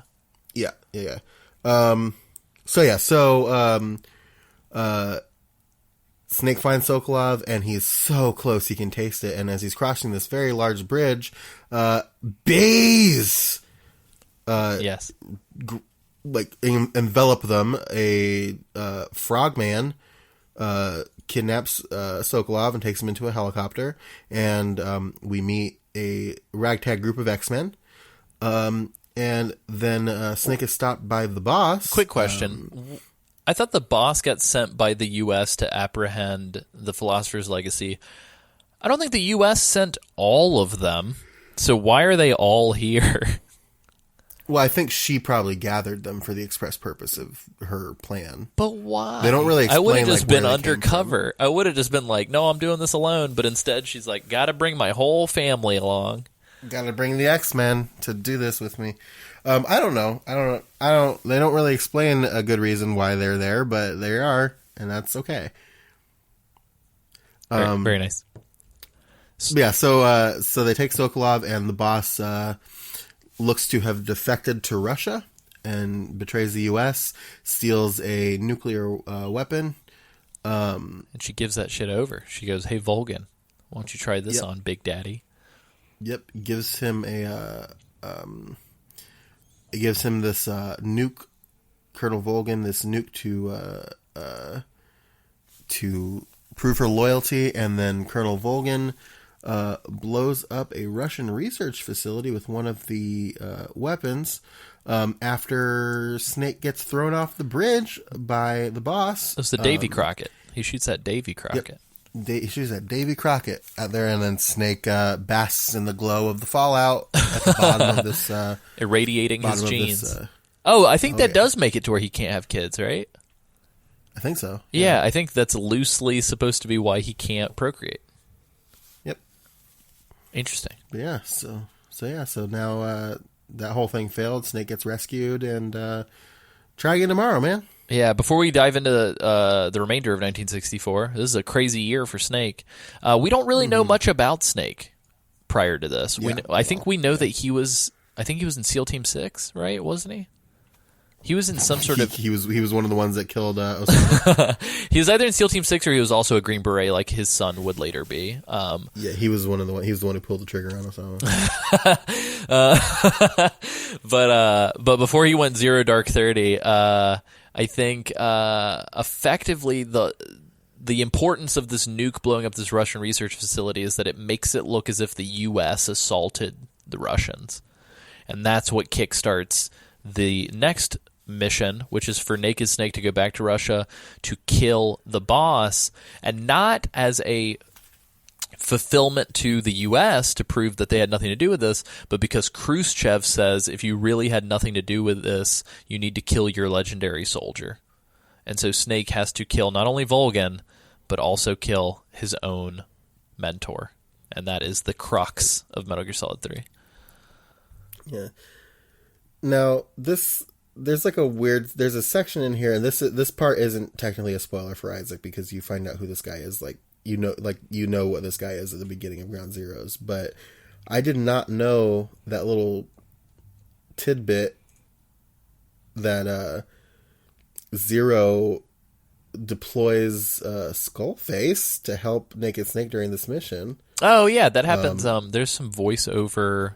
So really quickly, we'll touch on this very briefly. There is a character named Skullface in Ground Zeroes who is sort of the shadow to Naked Snake and has always been. Skullface, since the Operation Snake Eater, has been the cleanup crew to Naked Snake's missions. So every time Naked Snake shows up and does all this crazy shit, there's a team of people that come in behind him to clean everything up, and that is who Skullface is. So every time you leave a room and the guys are gone, that was Skullface? Yeah, allegedly. So Skullface is like the bizarro big boss. He's like he's the Naked Snake that no one ever saw. He's the janitor to the Foxhound, to Fox, excuse me. Which is what XOF is supposed to be. Yeah, they're sort of the dark web, if you will. But yeah, so allegedly he's been there. Yeah, allegedly he's been there all along, and I think that's said in one of the tapes in Ground Zeroes. But yeah, fun facts. I love Isaac, Ground Zeroes. Sorry, Ground Zeroes is very good. You ready to guide us through this, Isaac? Oh, I'm here. So we're at Adam and Eva. Adam and Eva. Did you fall asleep? All right. Let's see what I can do. I'm just gonna don't wing it, Isaac. I'm gonna pace us through this. All right, you ready for this? Don't wing it. So Jesus, we're back in Russia. All right. The KGB is gonna have two NSA agents meet Snake and help. Adam and weird Eve. that they would provide help to somebody who they want to do a thing to prove loyalty, but that's okay. Yes. And so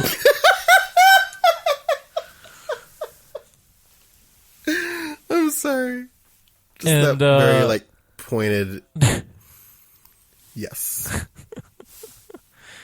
So anyway, when they meet up at the rendezvous point, only Eva shows up. There's a little controversy. Isaac, who's Adam? Oh, wouldn't you like to know, Alessio? I do know. Do you know? I don't think you know who Adam is. Who Adam is? It's Adamska. That's Ocelot's real name. Is Adam. Is it really? Yeah, so Ocelot was... yeah. Wow.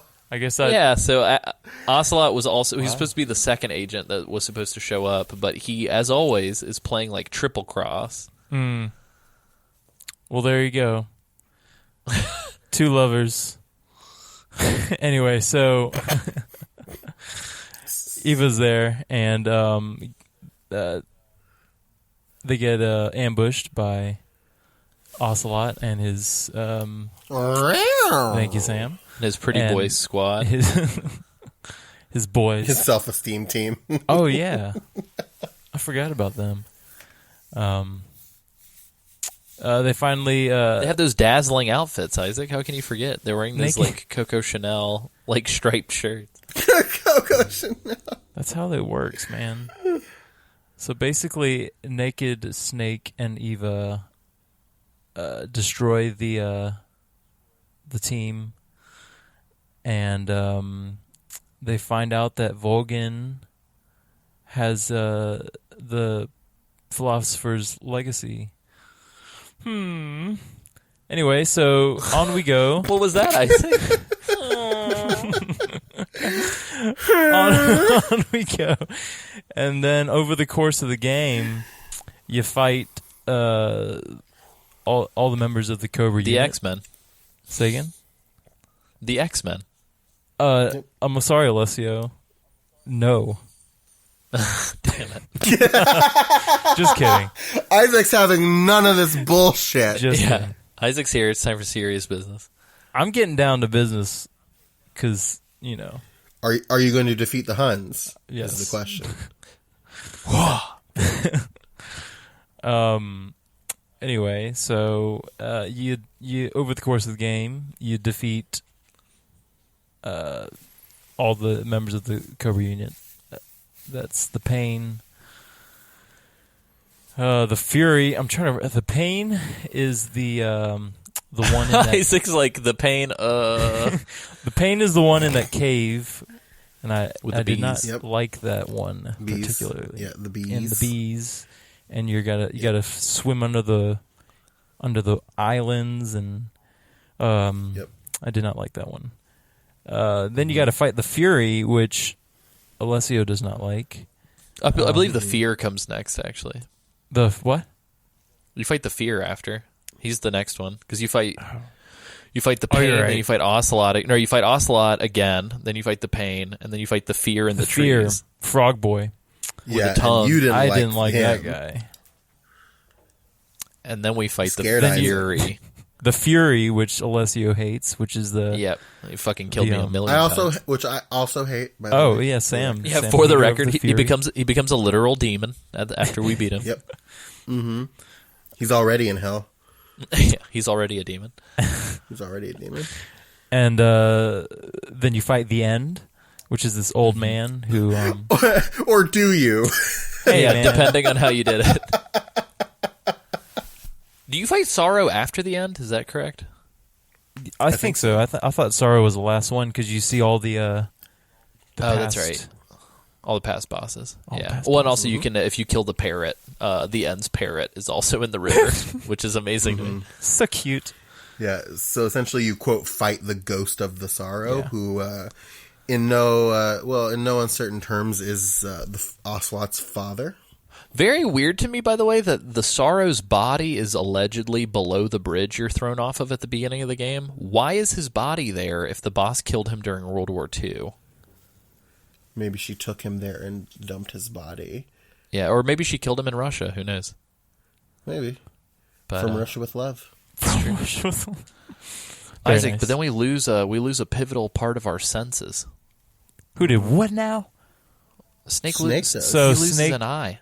Snake gouges his own eye out, because he's. It's weird with a fork, and insane. then he eats it. That's not how. Oh, it wasn't. That's how it happened in my game. Snake, no. What are you playing? ROM hacks?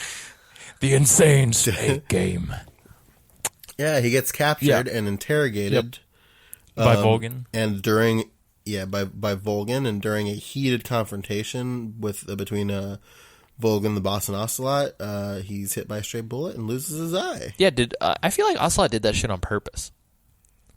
I mean, Probably. probably. I think Ocelot's a time traveler. I think he knew he had to get rid of Snake's eye. My eye. That would have been amazing. But yeah, zipping along, Naked Snake, with the help of Eva, destroys the Shagohod and eventually kills Volgan. Man, I sure do hope they don't do anything to bring any of these characters back to life. That would be silly. Shush. You hush now. Eva lets slip that she's a spy from the Chinese government at the end of the game. So Snake, I will say this is one cool thing. I love that Snake is so mission focused throughout all of 3. And yet, after he's done, we finally get to see somebody in the Snake family relaxing. However, it sucks that he lets his guard down once and gets fucked over. Eva and Snake have a moment of love on a bearskin rug in a log cabin. It's very nice. And then when Snake wakes up the morning later, he's got a reel-to-reel tape that she left that he listens to, where she spills the beans that she's actually a spy from the Chinese government who wanted the Philosopher's Legacy. She stole it from Snake while he was sleeping, and she also leaves the will of the boss and kind of states how great the boss was and how nobody will ever remember her on this tape. And it's also kind of how we learn roughly that Ocelot's a triple agent. We see him in the background of this final cutscene. If you're in first-person view, you see Ocelot doing his finger guns outside of the window of the White House. Mm-hmm. Well, you find out that the microfilm that had the Philosopher's Legacy on it, that Eva thought she stole, was a fake. Ocelot actually had the real one, and he was like a septuple agent or whatever the fuck at this point. And that he was the Adam that was supposed to meet Snake. It's Ocelot and Kate plus 8. Yeah. Gives half of the legacy, gives the legacy to the U.S., but only half of it, assuming that the other half is in the KGB's hand. Yeah. And that's also when Naked Snake gets awarded the title of Big Boss. And kind of learns all about it and how it was super fucked up, and that he essentially killed an innocent woman who was just kind of played by the scenario that she was in, but she was true to her mission, and so Snake kind of carries forward. It's interesting because Solid Snake is very true to his mission as well, but from this point forward, Big Boss is very anti-missions and anti-nations and anti-government. He very much so is like, fuck all of this. I will fight for what I believe in, and that's it. And I will take no orders from nobody. So this is when Naked Snake kind of gets his trajectory, and for all intents and purposes, we need no games after this because we know everything that matters, but we will get a lot of filler games that feel like they need to over-explain things that nobody really cared about. So, I mean, people care about it, but I would argue that they're not. We're gonna cast away the broad brush, and this is when you pull out the fucking I'm painting my miniatures microscope brush for the rest of the series. And the rest of this is going to be just kind of filling in gaps here and there. Yeah. So, yeah. With Big Boss leaving Fox, Major Zero eventually also leaves Fox, but Zero goes on to start the Patriots, whereas Big Boss goes on to be in the Patriots for a little bit, but eventually kind of become his own man for all intents and purposes. So yeah, we're going to talk a little bit about Portable Ops. I know this isn't necessarily canon, so I'm going to breeze through this actually pretty quickly. You can go back and listen to our Portable Ops coverage. Me and Nick covered that. I am completely and totally blanking on Nick's last name. Freda. That's right, Nick Freda. I apologize, Nick. Come on, man. I love you, Nick. But yeah, I had a momentary lapse of I went into Isaac brain for a second and forgot Nick's name. But Gene, who ends up being the big bad antagonist of Portable Ops, joins Fox Unit at this point. He becomes the leader and becomes codenamed Viper in lieu of Zero's kind of power vacuum as he left. In 1966, during the Mozambican War of Independence, Big Boss, who is now a mercenary, I guess he is sort of out and about. I think he eventually joins the Patriots later, momentarily. He's kind of in and out of the Patriot organization quite a bit. But this is kind of where Big Boss meets Frank Yeager, who at the time is a very young child soldier. And this is also where he meets Big Boy Roy. That's true. But Big Boss drops Frank Yeager into a rehab facility thinking that he's going to be safe, but that's going to come back in a big bad way because Frank is actually abducted by the CIA and turned into a test subject for a super soldier, and he becomes sort of an amnesiac named Null. Again, this feels really redundant because this is going to happen to him a lot, I feel like. Why not do it once? Let's do it 12 times. Fuck it. But Gene transforms Fox into a little bit of like a terror organization. They break their ties to the U.S., and somehow they have it in their minds that they're going to go get the other half of the Philosopher's Legacy, which is weird considering that not a lot of people even fucking know what that means. But yeah, Big Boss is sent to deal with this bullshit and gets imprisoned almost immediately. And while in prison, Big Boss meets Roy, who I believe is also a Green Beret at the time. Or maybe he's the guy who's in the SEALs. I can't remember. But Big Boss flees. He busts Roy out. Roy, for all intents and purposes, becomes your Kazuhira Miller for this game. And Roy helps Boss kind of recruit soldiers from Renegade Fox. Interestingly enough, the U.S. government pins this shit with Gene on Major Zero and Big Boss and calls them terrorists. And so Big Boss, Roy, Zero, Paramedic, and Sigint decide to start Foxhound because they're going to go hunt Fox, and that is the birth of Foxhound.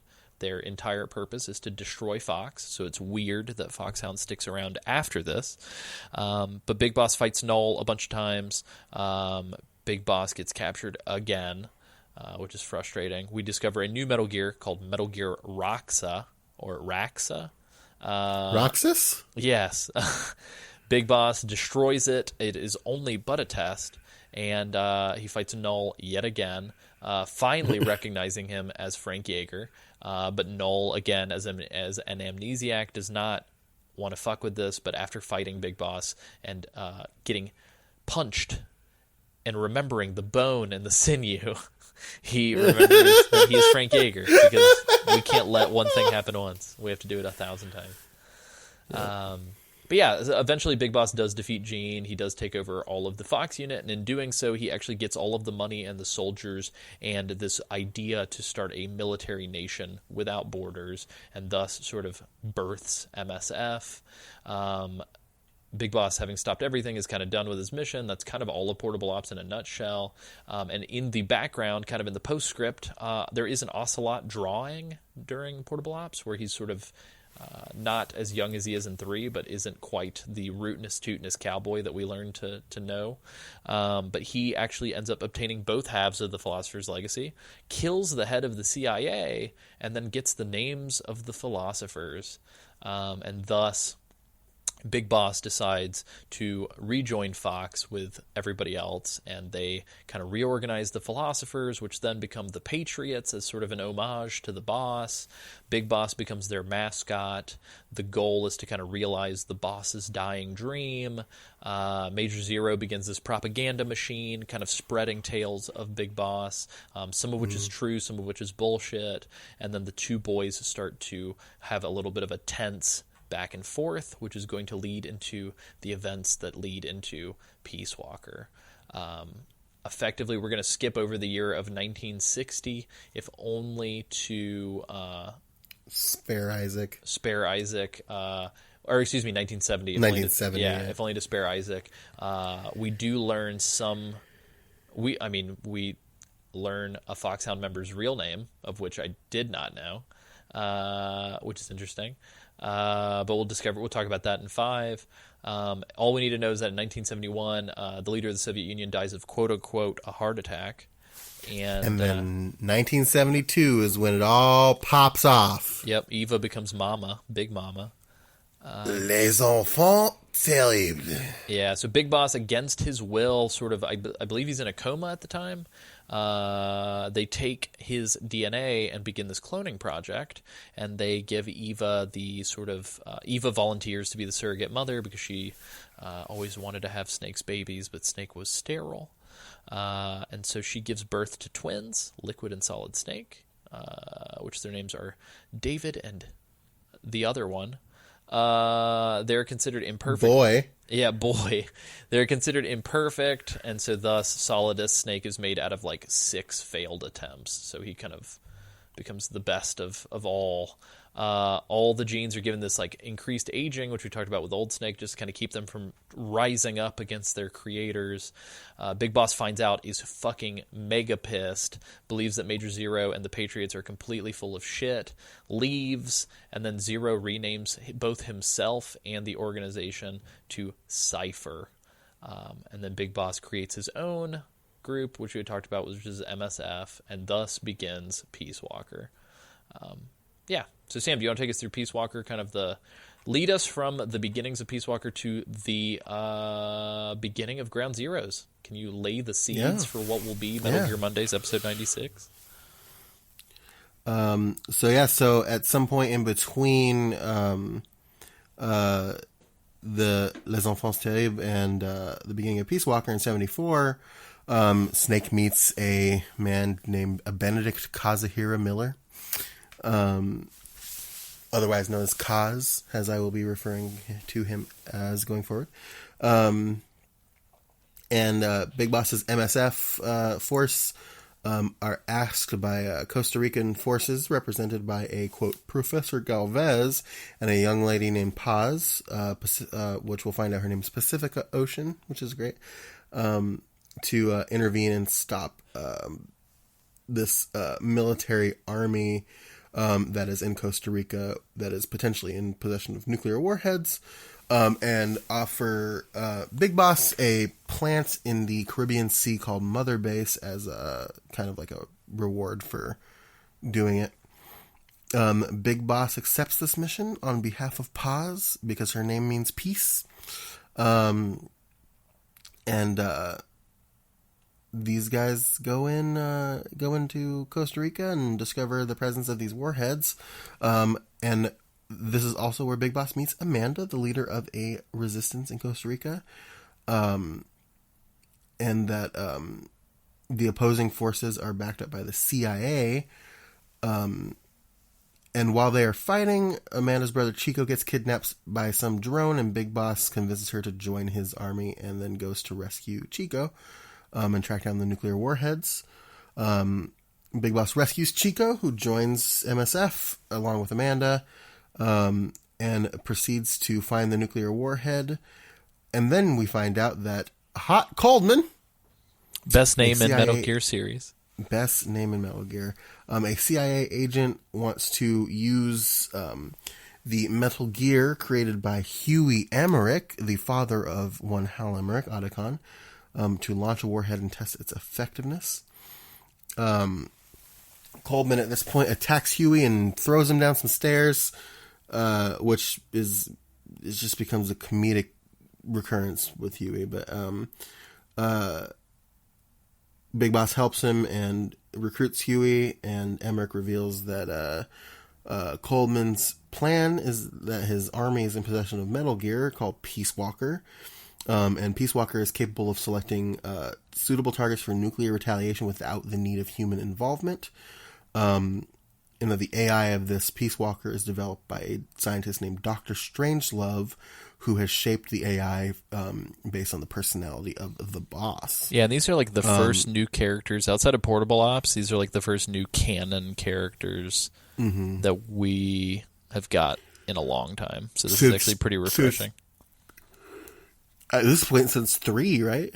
Yeah, I mean, if you include like Gene and the rest of the Fox unit in Portable Ops, then like we do get some familiar people, but those are kind of loosely based on archetypes, whereas some of these people are pretty much entirely new, which is pretty neat. And like half of these characters never appear again. Yeah, They're which like is mentioned, very and you just frustrating. never see them again. Yeah, I love these guys. But yeah, so Hot tries to hack the Peace Walker AI to make it attack MSF. And at this point, it's revealed that Galvez, whose name is actually Zadornov, worked with Coldman, but now wants to betray him and wants to use Peace Walker to attack the Russian ally Cuba from a U.S. base to incriminate the U.S. and split the North and the South, allowing Russia to gain an advantage in the world. Zadornov kills Hot Coleman, or shoots him, and makes Dr. Strangelove reprogram the AI to attack Cuba. But what he really did was he made it fake a nuclear attack towards Cuba, making the attack seem Russian-driven. And the U.S. is ready to fucking clap back because America. But what happens is Peace Walker is being driven by the will of the boss via AI, sacrifices itself by drowning itself in some water, destroying the fake signal, preventing nuclear war. And together with Miller and Huey and Dr. Strangelove, they all work together and create their own Metal Gear called Zeke. And Paz, revealing herself to be an adult, and also working for Cypher. Which feels like Kojima being like, we're not creeps. Yeah. Because another important canon is that there's a mission where you go on a date with Paz, and it's very weird. Yeah, so Paz steals Zeke and takes control of it and says that she's taking it back to Cypher, and accuses Big Boss of taking the wrong path, and reveals that this is all Zero communicating this to him through her. Paz tries to get Big Boss to join them, but he refuses. And Paz plans to use Metal Gear to launch nukes at the U.S. and frame Big Boss and MSF. But Big Boss destroys Zeke, and Paz is hit by the explosion and lands in the water and is supposedly dead. And then at this point, Dr. Strangelove leaves MSF since her AI research is not necessary anymore. And Miller reveals that Cypher is actually Major Zero. because Big Boss did not know this and did not know that Kaz was working with Cypher a little bit in the background. It was all to raise money, right? That was his excuse. Pretty much, yeah. And I think really it's just because Zero is still trying to help out his buddy. Yep. But again, the intricate detail of their relationship is something that we want to know more about. Mm-hmm. But and yeah. I sure hope we find out about it. Yeah, and effectively Ground Zeroes picks up, I believe, 1 year after the events of Peace Walker. Yep. So it is, I believe so, yeah. yeah, 75. one year later. I think technically it's several months later. But yeah, because I think some of that's mentioned at the top of Ground Zeroes. But yeah, we have now taken us from the humble beginnings of this franchise in 1987 to now the year 2014. So we'll be covering Ground Zeroes in episode number 95, but as I had mentioned before, we're going to be taking a bit of a pit stop and talking to Terry Wolf about his book. It's Isaac, the fucking last one, we promise. yeah, Isaac, are you excited to talk about Ground Zeroes? Are you excited to give it a shot? Are you excited to enter the sort of modern era of Metal Gear? 3 years in the making. Gear. Yeah, because it's like what, 2 hours? Unlike 5, Yes, which is like it is a 60? very short game. Yeah, 5's a long game, very repetitive game, but yeah. So we'll be covering in episode number 96. We'll be covering not only Ground Zeroes, but kind of because of the way that it mechanically shakes out. Ground Zeroes is kind of the generalities as well for all of 5. So we'll be talking about everything Ground Zeroes. My goal is to like 100% Ground Zeroes before we talk about it. So unfortunately, there is no platinum trophy, which is really irritating. But I will try to get them all before we talk about it, and then talk about all the side ops and everything like that. But the only sort of required playing is the main story. I do want everybody to at least cover some of the side content so that we can kind of talk about our favorite bits. But I will definitely be taking the mantle, trying to knock that shit out, because it's real short and real sweet, and I pretty much nailed like 80% of the game when it came out, because I was really, really excited for 5. Like, the hype was very real. But yeah, Isaac, do you have do you know anything about Ground Zeroes going into it? Have you kept fairly sober?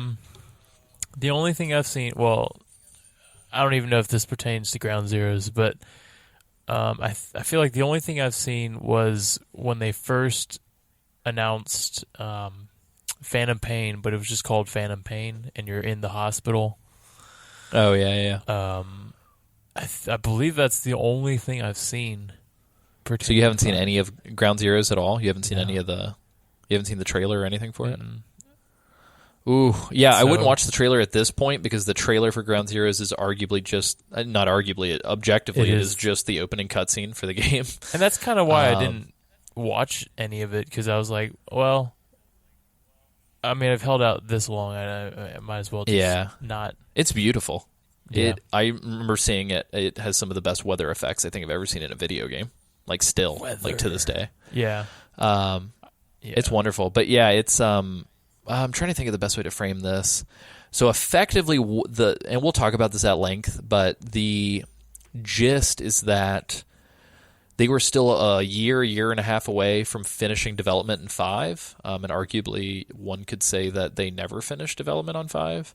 But Konami wanted to ship something and wanted to make some of their investment back and wanted to give something to the fans that were clamoring. Mm-hmm. And so they kind of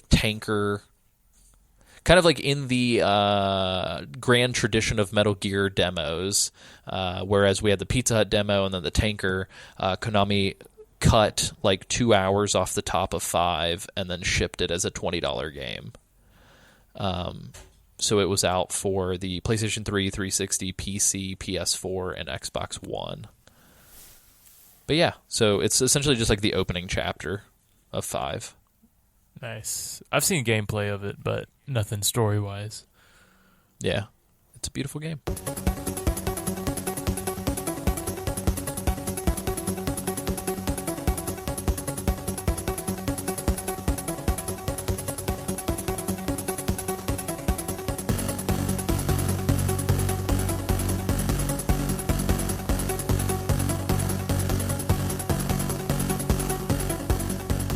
Yeah, if you guys are listening to this, then you should brace yourselves for the next episode when we talk about the Kojima Code.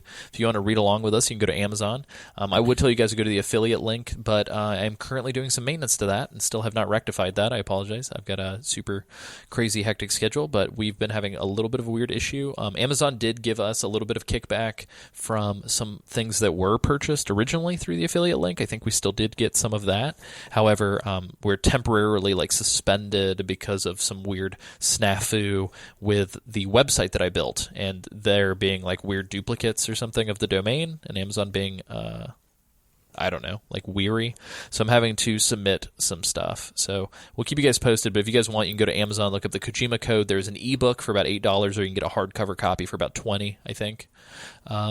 And yeah, if you are a $10 or higher patron, this is kind of your last call to get us questions. All $10 plus patrons are allowed to sort of submit one question. If you guys do submit two, we might get to the second one, but we're at least going to get at least all of everyone's first questions.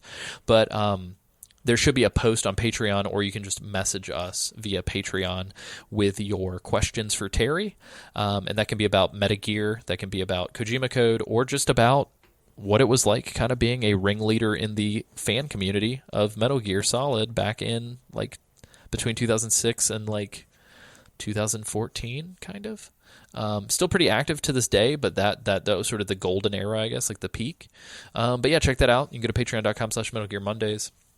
I do know that we do have some very cool stuff for all the different tiers, so be sure to go check that out there. But yeah, this sort of concludes our extra op. If you guys didn't have anything else to say, Sam, Isaac, did you guys have any parting thoughts before we wrap this up? Yo. That's it? Yeah. Okay, cool. Sam, where can people find you on the internet? You can find me on the internet on Twitter at Sanjul. That's Sanjuul. You can also find me in real life at my local Taco Bell, typically. Dope. Isaac, where can people find you? You can find me at Pizza Hut. I've been there a couple times in the past few weeks. Yummy. And doesn't have a twit. Somewhere. On Twitter. Somewhere there. Nice. You can find me at acsummerfield.com, which I will be, I think, updating soon. Or acsummerfield on Twitter, Instagram, PlayStation Network, whatever. A lot of you guys have come out and added me on PSN. Thank you for doing that. That's very nice. I've got a little like group that's just labeled MGM in my friends section on PlayStation Network. So I'm definitely down to have you guys at AC Summerfield. When we do the MGS5 season, we will tinker with Metal Gear Online. So if you guys have that on the PlayStation 4, let's group up or something. I don't know how that works. But that'll be fun. At the very least, we can have a big-ass chat group. Yeah, so do that. That's it, I think. Go to MetalGearMondays.com for all things Metal Gear Mondays. With all of that being said, you guys, this has been so much more than just a box. What has it been? Well, I figured I would just cut it there. Could you like roll through it? Could you like roll through it in detail as to what it's been? Oh, yeah. Yeah. So, effectively, in 1987 on the MSX2, Hideo Kojima and his team put together a game called Metal Gear. Sam, could you tell us about the story of that game? Yeah, so I just want to walk through that really quick. So, our little boy Solid Snake... Wait, was he Solid Snake in this one? I'm not sure. I will say, though, this is sort of the birthplace of one iconic item. If you go into the back of one of these trucks, you can pick up an item, and it just shows up in your inventory as just a box. Oh. Just a box.